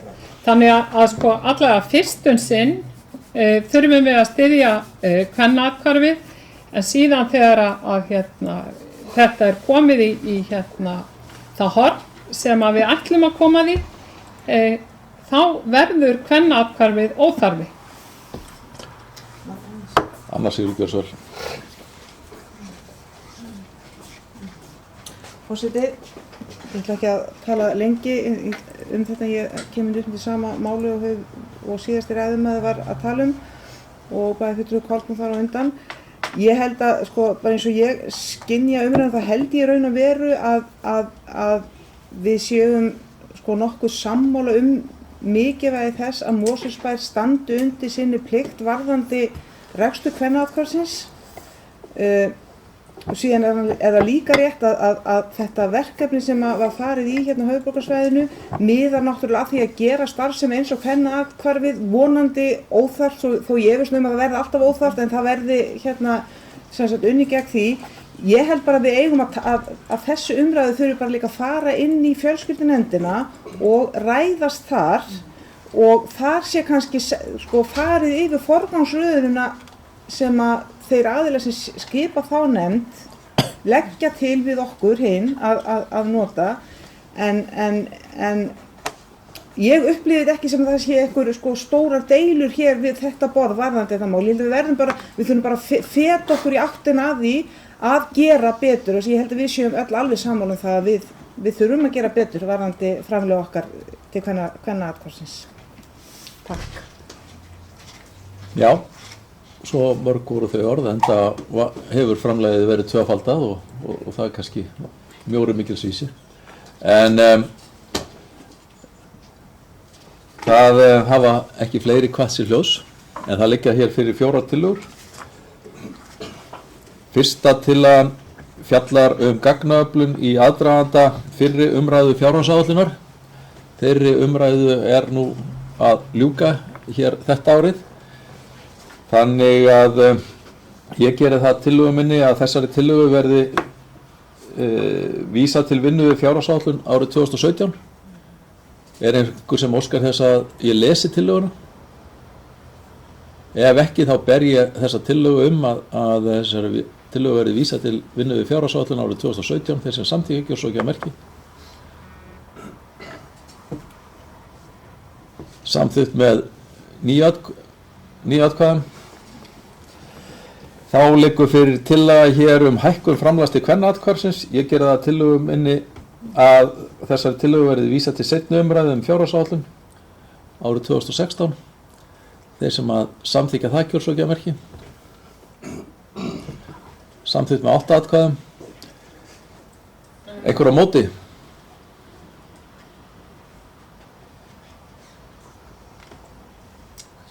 Má ég koma með fyrirspurn? Það er bara atkvæðagreiðsla hvað, eitthvað til skýringar, hvað er eitthvað óljóst við atkvæðagreiðsluna? Herru, ég ætla bara að greiða atkvæði með þessu. Með þessu, það er samþykkt með 9 atkvæðum. Þá er þriðja tillagan, það er tillaga að auka svigrúm fjölskyldusviðs og fjölskyldunefnda til styrkveitinga. Ég geri það tillögu minni að henni verði einnig vísað til seinni umræðu fjárhagsáætlun árið 2016, þessu samþykja það. Takk fyrir, samþykkt með 9 atkvæðum. Og þá að síðustu hér tillaga stofnun umhverfissjóðs, og ég legg það til með sama hætti og fyrr að þessari tillögu verði vísað til seinni umræðu fjárhagsáætlun 2016. Þeir sem samþykkja það kjósa ekki að merki. Samþykkt með 9 atkvæðum. Þá áður en að ég ætla að bera upp tillögu að vísa fjárhagsáætluninni til seinni umræðu þá að taka undir þær þakkir sem hafa verið sagðar hér og ræddar til handa þeir sem hafa komið að þessari vinnu við gerð fjárhagsáætlunar. Þetta er mikil vinna og mikil barátta að berja saman svona smíð á hverju ári og við sem erum búin að sitja í einhver ár við þessi borð hér, við gerum okkur fyllilega grein fyrir að þetta er ekki tekið út með sældinni að ná hlutunum saman. En þannig að mér finnst vera full ástæða að það sé fært til bókar, takkir okkar bæjarfulltrúa fyrir þessa vinnu. En þannig að atkvæðagreiðslan geti farið fram, að allir skilja sér í hús.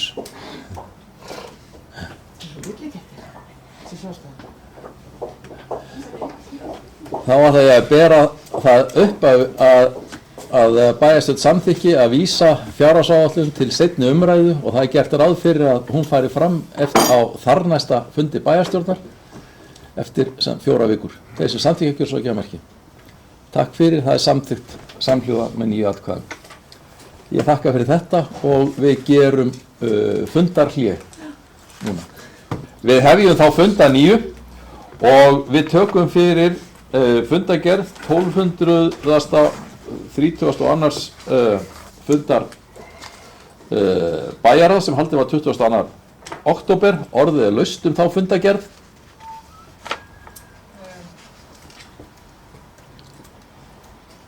Ef enginn kveður sér hljóðs, þá er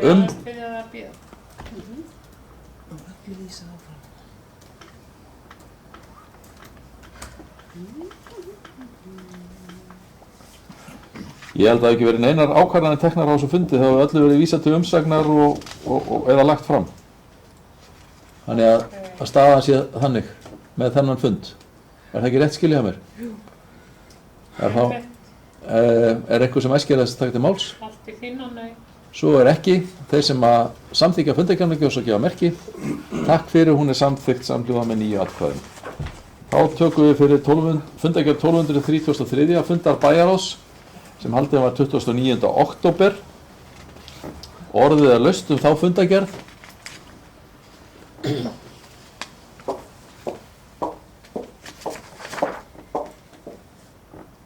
Ef enginn kveður sér hljóðs, þá er umræðan lokið. Þeir sem staðfesta fundargerðina kjósa ekki að merki.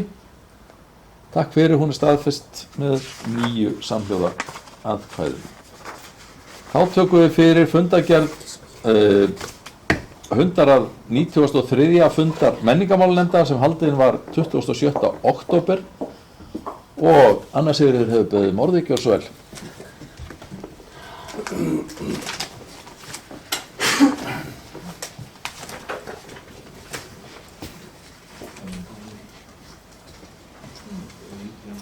Forseti, ég kem hér upp undir,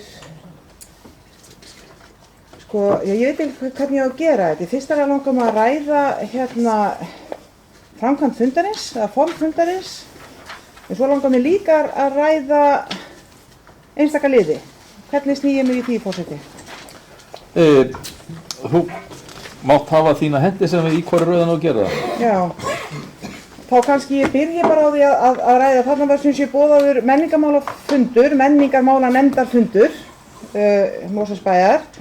Og það var náttúrulega dagskrá eins og lög gera ráð fyrir á þessum fundi. Undir fyrsta lið þessa fundar, það var rætt bæjarlistamann 2015, þá kom sem sagt sá hópur sem hafði fengið þá viðurkenningu og fóru væntanlega yfir sem sagt sitt starf. Síðan skilst mér að þessir aðra hefði vikið að fundi. Næsti liður á dagskrá fundarins voru málefni Hlégarðs og þriðji liður á fundinum var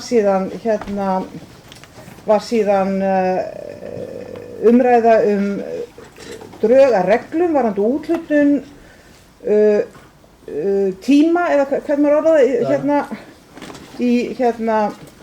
í Hlégarði og síðan var fjórði liður á dagskrá menningarviðburður og aðventu. Það sem gerist á þessum fundi að þeir aðilar sem leigja Hlégarð, þeir sitja fundinn frá upphafi til enda.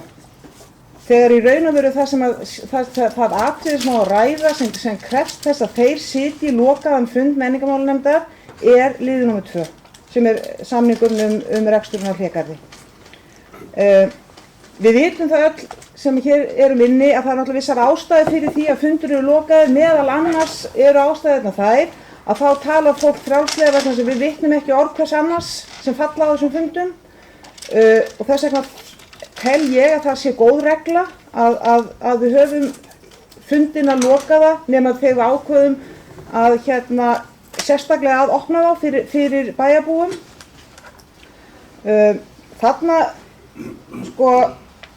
þetta kannski ekki stórkostlegt atriði, við erum að tala í samhengi kannski við fjárhagsáætlun Mosfellsbæjar og mikilvægi hennar, en þetta snýst að við vinnum samkvæmt formúlum sem okkur eru sett í nefndunum og ég ætla bara að vekja, þó þessi leiðilegt að segja þetta er ekki fyrsta skipti sem að hefur þótt ástæða til þess að koma í pontu vegna þess hvernig mál eru unnin í menningarmálanefnd og núna held ég sé bara komið tími til að taka dálítið fast á því ef að formaður nefndarinnar kann ekki þessar reglur þá þarf að segja henni til. Svo ég segi bara hreint út sagt. Og auðvitað voru fleiri aðilar þetta viðstaddir, þannig að kannski þarf bara að skerpa inn í stjórnkerfinu á því að þegar við erum að fá gesti, þá sitja gestirnir undir málunum sem eru boðaðir og ekki öðrum málum. Eins og gerðist undir fyrsta lið á þessari fundagerð, þar voru gestir, þeir hurfu af vettvangi þegar að var búið að ræða undir þeim lið. Að ég tala ekki þegar verið að ræða mál eins og samskipti aðila, bæjarins og annarra sem á viðskiptalegum forsendum. Þá á ekki að ræða það með þann sem viðskipta aðili bæjarins á ekki að sitja undir umræðu reglurnar og þaðan að síður að blanda sér í þær eins og mér skilst að hafi gerst á þessum fundi. Ég vildi bara upplýsa ykkur þetta og þessar umkvartanir mínar framkvæmd fundarins og þetta mikilvægt mál. Við erum með reglur og form utan fundun okkar og við eigum að passa upp á að þannig sé farið með þær. Svo ætla ég ekki að segja meira það. En næst ætla ég ég ætla bara að fá að vera áfram það í pontu, forseti. Og þá það var farið yfir, voru sem sé, rekstraraðilar Hlégarðs og sem eru titla hér eigendur Hlégarðs EHF sem virðist þá vera rekstrarfélagi sem rekur húsið. Og þarna voru þeir að uppfylla í raun og veru ákvæði í samningnum rekstur Hlégarðs. Það sem segir í lið 5 sem heitir afnot leigursala að hinu leigða, þá kemur þar fram, fyrirgefið það í lið 6 afnot og starfsemi leigutaka, þá kemur þar fram, leigutaki mun funda með menningarmálanefnd að minnstakosti einu sinni á ári og leggja fram greinargerð þá menningarstarfsemi sem hefur farið fram í húsinu á liðnu ári. Það hef ég þær upplýsingar af þessum fundi að sannarlega fóru þeir yfir þá menningarstarfsemi sem hafa farið fram í húsinu en það var engin greinargerð lögð fram. Þannig að ég sem bæjarfulltrúi og væntanlega aðrir bæjarfulltrúar sem hér sitja, þeir hafa ekki við höndina upplýsingar það hvernig leigutaka Hlégarðs hafa uppfyllt samninginn það sem af þessu ári eða ætla að gera ef þeir ræddu það sem á að gerast á vormisseri, það veit ég bara ekki. Þetta finnst mér alveg ómögulegt vegna þess að eftir vissan tíma í samningu stendur líka að eftir, nú kann ég hann ekki utan og þetta útprenta svo skipti, það er svona, Það stendur sem sagt að leigutíma loknum hefur leigutaki forleigurétt til 7 ára, hyggist leigusali leigja hið leigða áfram út og komist aðilar að öðru leita samkomulagi leigukjör. Hluti af því þegar við þurfum að skoða eftir þennan tíma, þetta ekki 3 eða 2 ára samningur, 3 ára, til 1. mars 2018. Það hlýtur að vera það sem við munum horfa á verður hvernig uppfyllti leigutaki ákvæðin að standa fyrir menningarviðburðum. Og ég veit ekki með ykkur, ég treysti mér ekki til þess að muna einhverja munnlegar upplýsingar sem ég fæ af einhverjum munnlegri skýrslunni á nefndum. Ég vil hafa þetta skjalfest, þannig að við getum séð, ok, þetta búið að standa í þessi ár, þetta var gert, ástæði til þess að treysta þessum mönnum til þess að leigja áfram Hlégarð. Eða erum við óánægð með hvernig þeir uppfylltu skilyrðin.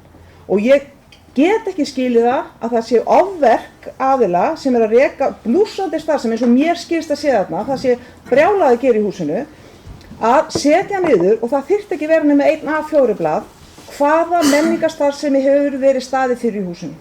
Þá getum við til dæmis sem bæjarfulltrúar séð, ok, hvað hafa þeir hvað hefur verið gert þessu auðveldu ungu listamönnum að koma á framfæri sinni list? Ég veit ekki núna. Ég rukkaði fulltrúa minn inn í nefndinu það hvað hefur verið gert og það bara mjög góður og öflugur maður sem situr fyrir Samfylkingunni í menningarmálanefndinni, en hann bara gat ekki muna nákvæmlega allt sem þeir sögðu, vegna þess að þeir sögðu svo margt á fundi þar sem var ekki þetta venjulega fundaform. Þannig að ég í raun og veru engu nær og ég ætla held ég ekkert að bóka þetta, ég ætla bara að segja ég held að við eigum að passa líka upp á þessa hluti. Það eru gæði sem við erum að leigja út þarna og við skulum ekki láta okkur, við skulum ekki vaða í vill og svífum með það, þú veist að mennirnir eru bara í business og það bara allt í lagi, en við þurfum að geta fylgst með því, eins og við þurfum að geta fylgst með styrkveitingum frá bænum að samningar séu uppfylltir. Þannig ég bara gagnrýni það harðlega að þetta skulle að fara svona í gegnum nefndina þegjandi og hljóðalaust, án þess að nokkur gögn komið fram. Og þar með ég ekki að segja að mennirnir hafi ekki uppfyllt sína skyldur. Ég kannski bara ekki aldrei á þeim aldri sem að sæki það menningarsamkomur sem þarna fara fram.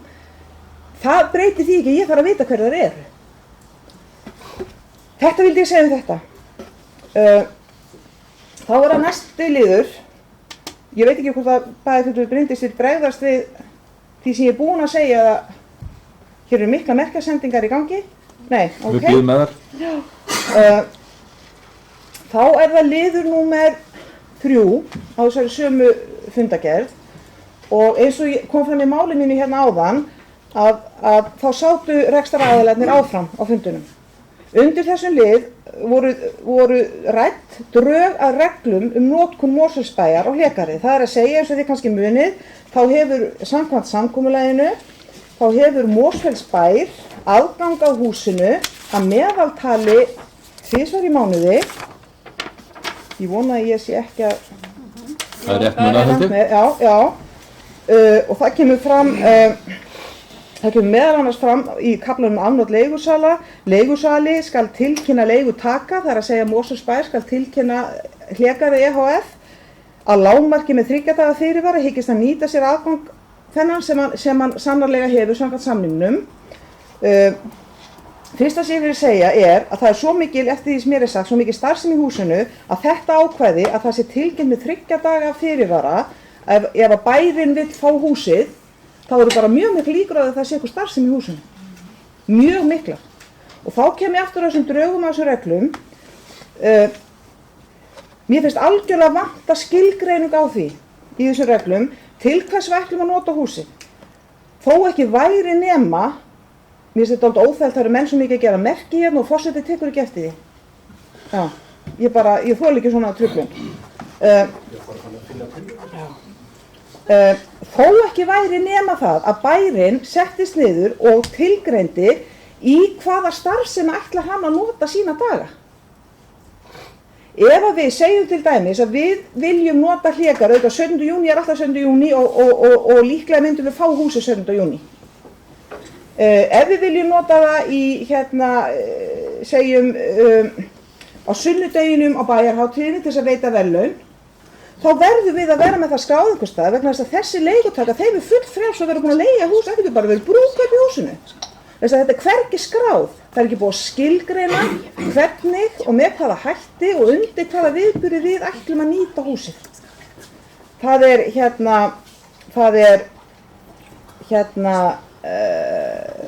Þessar reglur eru ágætis byrjun bara á þeirri skilgreiningu að það vantar það sem við á að éta og það vantar kjötið á beinin og þessar reglur, ég er hrædd um það að ef við skilgreinum ekki undir hvað starfsemi okkur er nauðsynlegt og við viljum hafa húsið, þá getum við lent í vandræðum.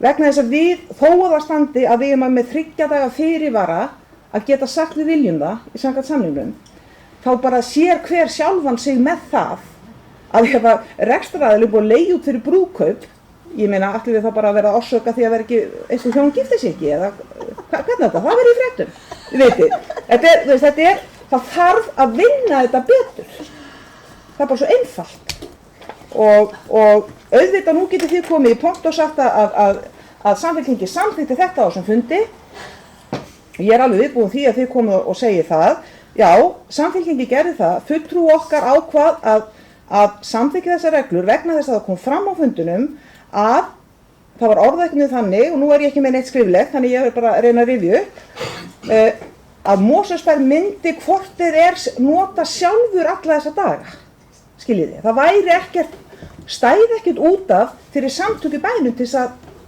sækjum. En það fylgdi ekki í hvaða dagar er þetta, hvað er það sem Mosfellsbær ætlar að nota þetta í. En allavega þá ákvað fulltrúinn með þessu fororði, fyrst að þetta var sagt, að þetta væri bærinn sem var notað, þá myndi hann samþykkja þetta. Ég bara leyfi mér núna að koma hér í pontu og vera bara ekki alveg sammála því. Mér finnst að þessar reglur hefði ekki átt að fara í gegn hjá nefndinni án þess að vera unnar betur, að vera skoða betur, skilgreint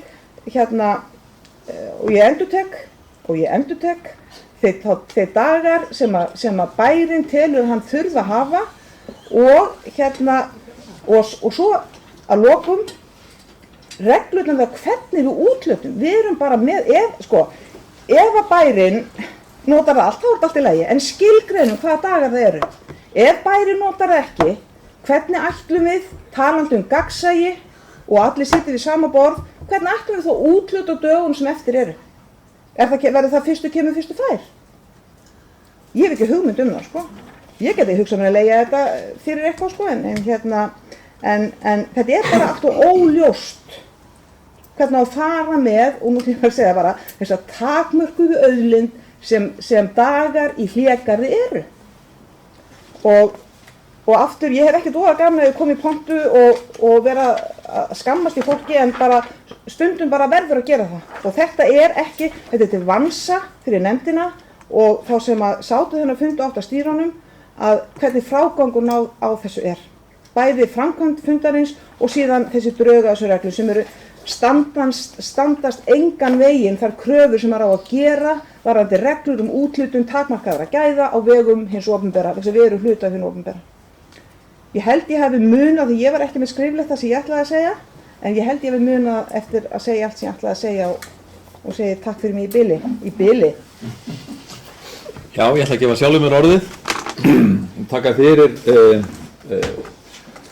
það sem annars eruð talaði fyrst, fundaformið og utanumhald fundi og bara þakka fyrir að vekja athygli á þessu og óska eftir því við Sigurð að hann fari yfir það með þeim sem eru að halda utanum fundi hjá nefndunum, að þeir ræða við sína formenn þetta, hvernig fundaformið okkar er, þannig að það sé bara farið yfir þetta enn og aftur.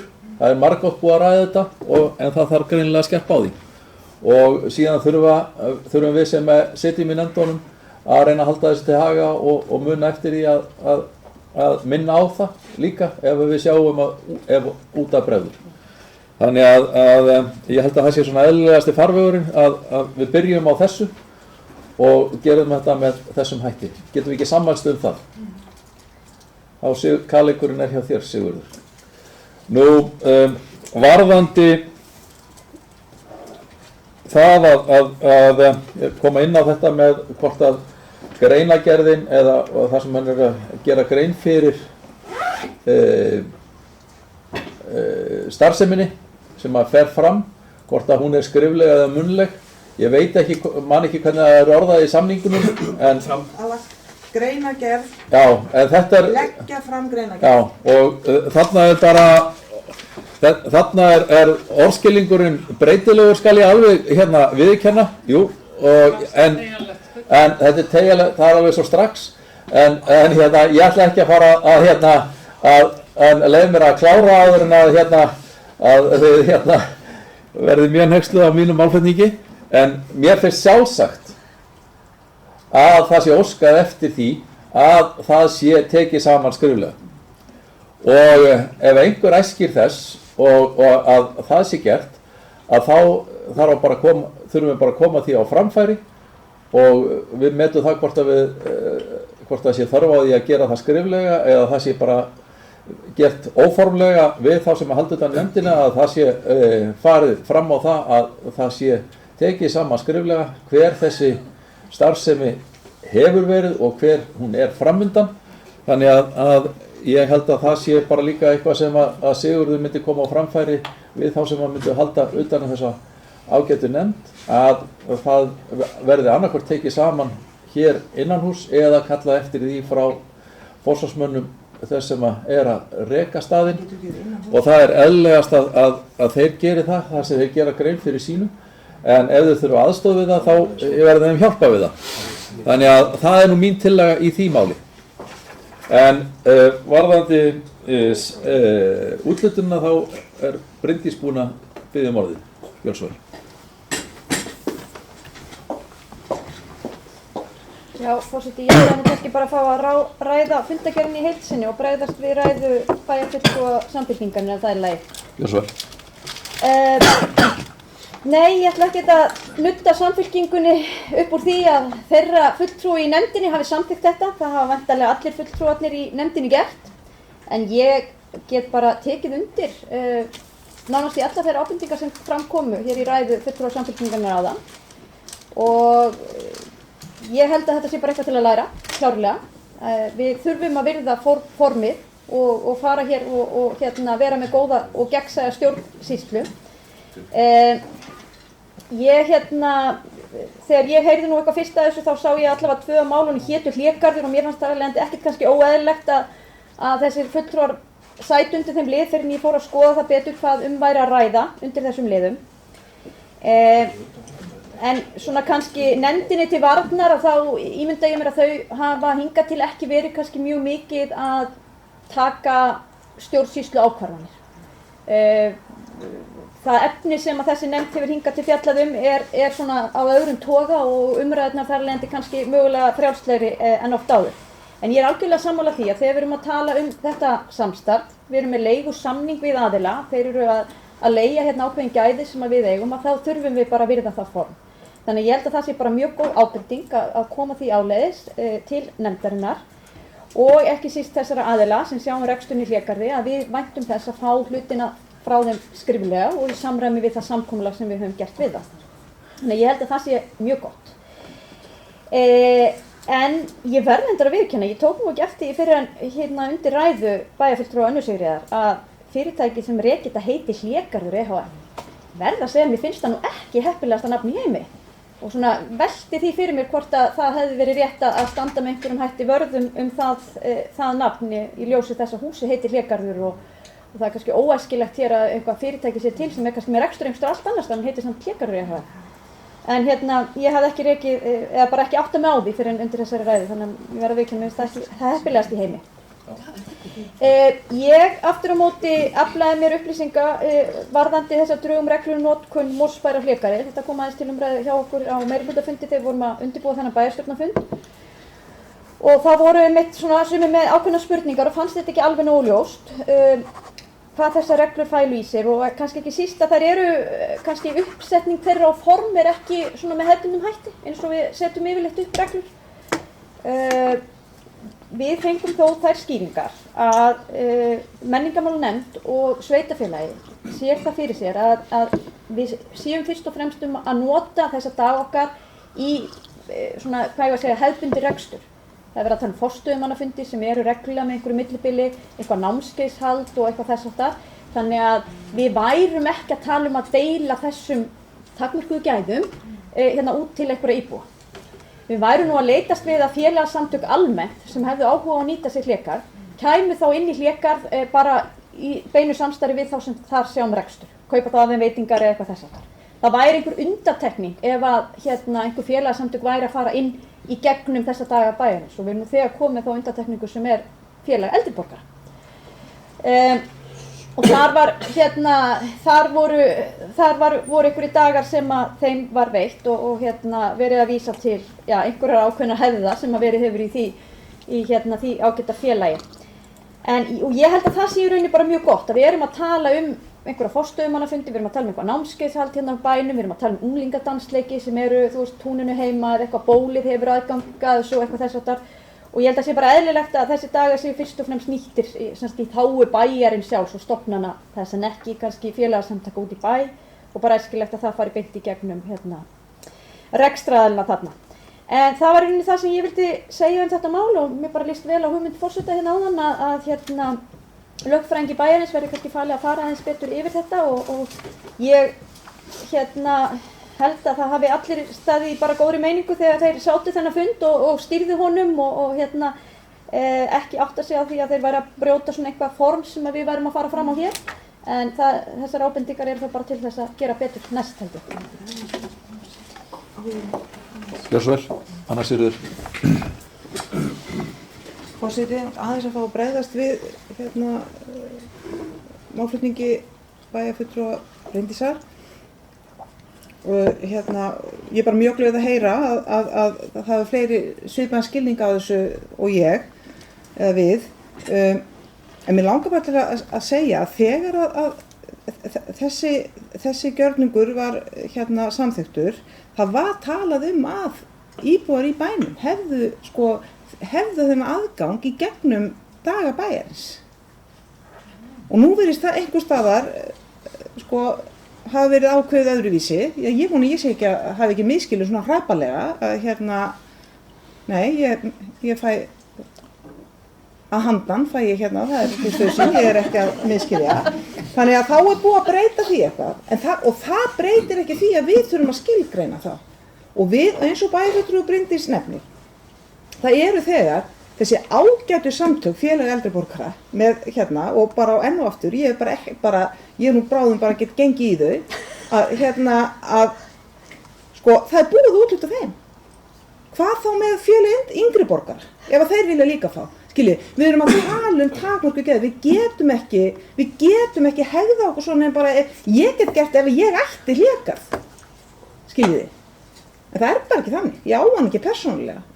Og það sem mig langar til þess að vita er, svo ég sé alveg með hreinu, af því að ég held ég að við skilum forseta rétt þegar hann setti þennan Kali Gallan yfir á okkar ágæða bæjarlögmann, að þá held ég að örugglega við skilum rétt þegar var rætt að bæjarlögmaður tækja að sér að ræða við ekki bara þessa formann, menn á þessum fundi var staðgengill bæjarstjóra og annar embættismaður til. Þannig að greinilega þá þarf að ræða við fleiri. En mér langar að vita varðandi þessar reglur, var forseti að meina að beina því til nefndarinnar að endurskoða þær og gera þær skýrari eða var hann að bara senda þetta inn í eitthvað svarthol, því ég hef nefnt svarthol fyrir á þessum fundi. Ég átta mig ekki alveg á hvað forseti hugsaði sér með reglurnar. Takk. Bara bregðast hratt við svo að stoppa allan misskilning.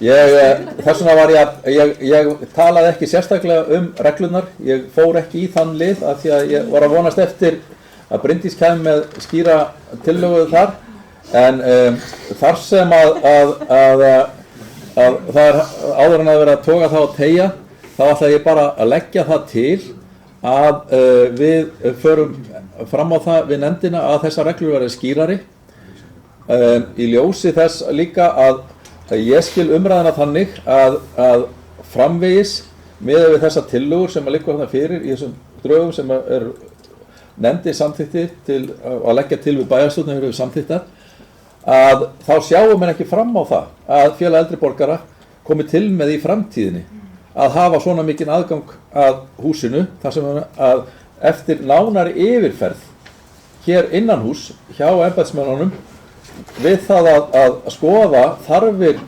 bæjarskrifstofunnar og stofnana að þá sé mjög takmarkað eftir.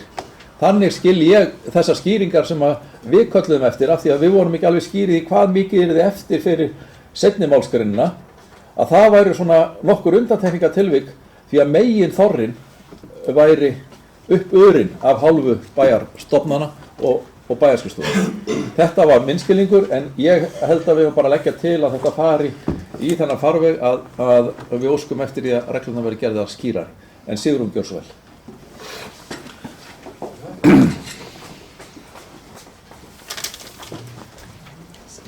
Já, ágæti forseti, ég kem hér fram undir þessum lið númer 3, Hlégarður heitir hann nú bara, en hann fjallar einmitt þessar reglur og ég verð að segja það að þegar ég las þessar reglur þá var ég svolítið undrandi vegna þess að ég sá bara ekkert regluverk í blessuðum reglunum, þannig að mig langar að leggja til og taka undir það sem Anna Sigríður og fleiri hafa sagt hérna, að það er bara mjög brýn þörf á því að endurskoða þessar reglur og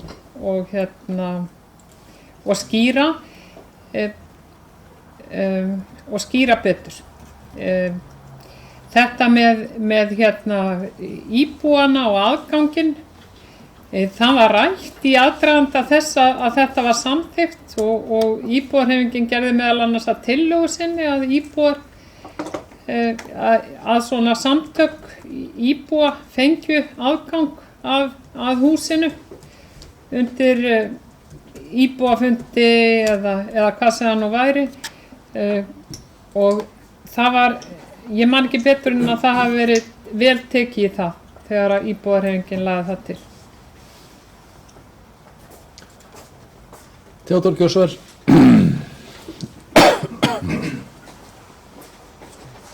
Forseti, það er kannski tengt þessu bæði fundagerðinni í heild og þessu ákvæmnamáli reglurnar. Það var ég bara fullkomlega sammála því sem kom fram hjá bæjarfulltrúa Önnur að þetta hefði margt mátt betur fara þarna að læra af því. En varðandi reglurnar sem að tala bara sérstaklega það er að við á meirihlutafundi meðal annars ég skildi það ekki alveg og það var mögulega hætta á að aðrir gera það ekki það ég sé eitthvað drifið mig. En ég held einmitt að sé rosa mikið á þetta, þetta sé meira svona dítilega hvernig við ætlum að gera við þetta. Þetta eru auðvitað gæði, það er alveg ljóst. Þannig ég bara sammála því sem komið fram hérna og vona bara, þetta er engin ádægur á neitt, þetta er bara við lærum að þessu en færum þetta betri vegar því þetta eru ekkert allt mjög skipti og við viljum nýta þetta vel. Takk. Fleiri hafa ekki hvað sér hljóðs. Við erum búin að biðja bæjarlögmann að taka fyrir fundaformið og einnig varðandi greinargerðina en í þriðja máli til þess að taka af allan vafa þá ætla ég að bera það upp að við óskum eftir því að þessar reglur verði hafðar skýrari, kannski verður orðað aðeins betur í bókunni. Þeir sem samþykja það að við óskum eftir því við menningarmálanefnd að þær verði lagfærðar og skýrðar. Þeir sem samþykja það gjósa ekki að merki. Það er samþykkt með 9 atkvæðum. Þá ber ég fundagerðina upp að öðru leyti. Þeir sem að samþykja hana gjósa ekki að merki. Hún er samþykkt með 9 atkvæðum. Þar næst göngum við til afgreiðslu á fundagerð 399. fundar skipulagsnefndar sem haldin var 27. október. Bryndís Gjörsvel Haraldsdóttir.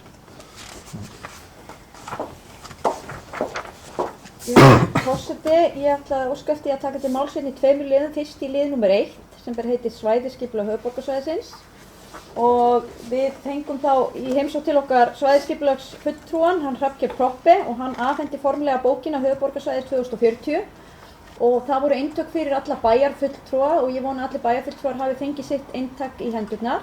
Auk þess fekk bærinn nokkur auka eintök sem eru þá hér og við getum ráðstafað með einhverjum hætti. En jafnframt bent á það að bókin líka seld á skrifstofu svæðisskipulagsins eða skrifstofu SSH og hún að sjálfsögðu til líka rafræn á netinu. En þetta var svona sérstök útgáfa og hefur bara komið býsna vel út og ég tók sjálf strax eitt eintak sem hérna bara í herberginu þannig að við getum flett upp ef við þurfum á því að halda þegar við erum hér á fundum. En svo langaði mig líka til að taka til máls undir lið númer 7 með leyfi forseta. Halda fram. Gjörðu svo vel. Já. Sem ber heitið miðsvæði 401M norðan Krikahverfis tillaga breyting á aðalskipulagi. Og þetta sem sagt breyting hérna í Krikahverfinu, Sunnukrika sem við höfum rætt töluvert hér. Og þarna samþykkti skipulagsnefnd að tillagan verði kynnt samkvæmt annarri málsgrein, 30. greinar skipulagslaga, sem að feli þá í sér að þetta er fyrsta kynning áður en við förum út í að auglýsa, samþykkja í auglýsingu. Og þetta er þá svona til að skýra þetta fyrir þá sem eru ekki alvanarlega fjallað skipulagsmál og meira segja líka fyrir okkur hinn sem það og þá full ástæða til að skýra það. En þetta er sem sambærileg þeirri kynningu sem við héldum hér í síðustu viku að mig minnir, þá Selholt. Þá vorum við með opinn kynningafund og vorum í rauninni að kynna þessa fyriráætlun okkar án þess að við værum þá í rauninni búin að samþykkja það í auglýsingu. Og það er sem sagt fyrsta skrefi og við munum þá halda fund með íbúum sem hefur svo sem staðið til í einhver tíma. Við ákveðum að fresta því þetta var nú svona aðeins í óvissu og nú það orðið skýrt hvernig þessu máli verði farið og við höfum fengið leiðbeiningar frá Skipulagsstofnun þar Þannig að við erum þá að fara í það að skipuleggja fund með íbúum þar sem að þessi breyting á aðalskipulagi verður kynnt, eða tillaga okkar að breytingu á aðalskipulagi. Ég vildi bara nefna þetta hér og þannig að það veri öllum ljóst hvað ræðir. Og forseti, mig langar einnig að nefna eitt annað mál. Gjörðu svo vel. Já, það er næsti liður fyrir neðan sem er liður númer 8 í fundargerðinni. Samgönguáætlun fyrir Mosfellsbæ. Það eru engin gögn sem fylgja þessum lið og þar alveg lítið sem að þið bæjarfulltrúar sem ekki sáttu þennan fund getið áttað ykkur á hvað átti sér stað þarna nema hafa rætt við ykkar fulltrúa. Við bókum þarna bara undir almennar umræður. Þannig að mér langaði aðeins að skýra það nánar en það í rauninni snýst þetta bara það að við mörkum okkur samgönguáætlun. Það er ekki þannig að öll sveitarfélög hafi gert það en höfuðborgin okkar Reykjavík hefur verið í fararbroddi hvað þetta varðar. Þau eru bæði með sérstaka áætlun almenningssamgöngur og hjólreiðaáætlun og annað þess háttar. Ég sá þarna fyrir mér að við myndum vera að fara með eina áætlun samgöngumáta sem við tækjum sérstaklega á almenningssamgöngum og hjólreiðanum. Og notum okkur auðvitað bara þá vinnu sem að unnin hefur verið þar. Ég veit að Kópavogsbúar eru að fara af stað með sambærilegt verkefni og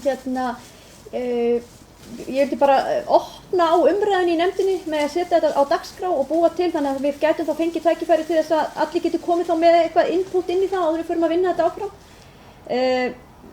Ég veit ekki hvort að við höfum mikið fjármagn í þetta verkefni á næsta ári og við vorum nú að ræða fjárhagsáætlun hérna áðan og ólíklegt að við höfum úr miklum fjármunum að tefla en á einhverju tímapunkti eflaust nauðsynlegt að fá inn einhverja sérfræðiþekkingu.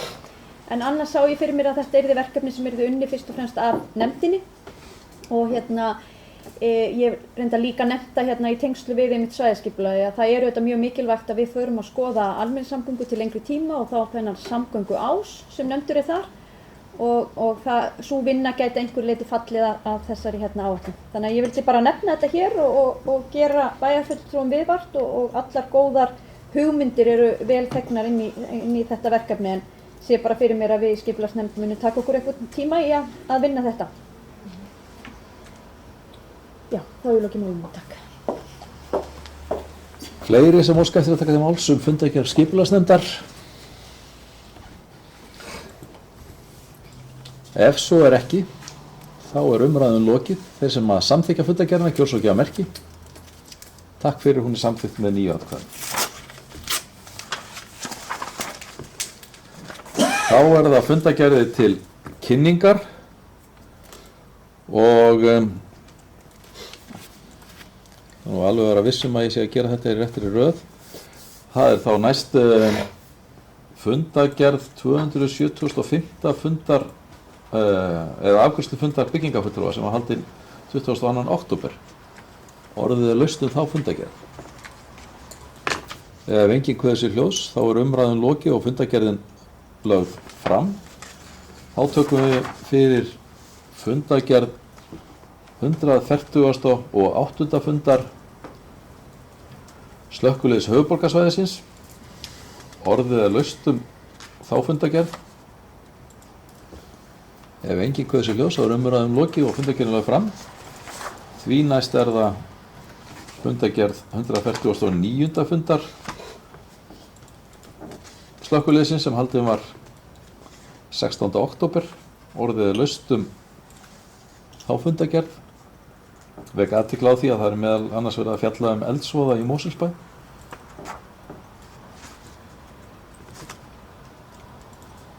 Ef enginn kveður sér hljóðs þá er umræðan lokið og fundagerðin lögð fram.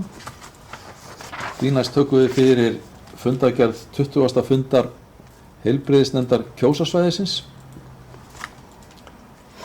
Orðið er laust þá fundagerð. Ef enginn kveður sér hljóðs þá er umræðan lokið og fundagerðin lögð fram. 10. liður er næst á dagskrá. Það er fundagerð 420. fundar SSH sem haldinn var 16. september. Orðið er laust þá fundagerð. Ef enginn kveður sér hljóðs þá er umræðan lokið og fundagerðin lögð fram.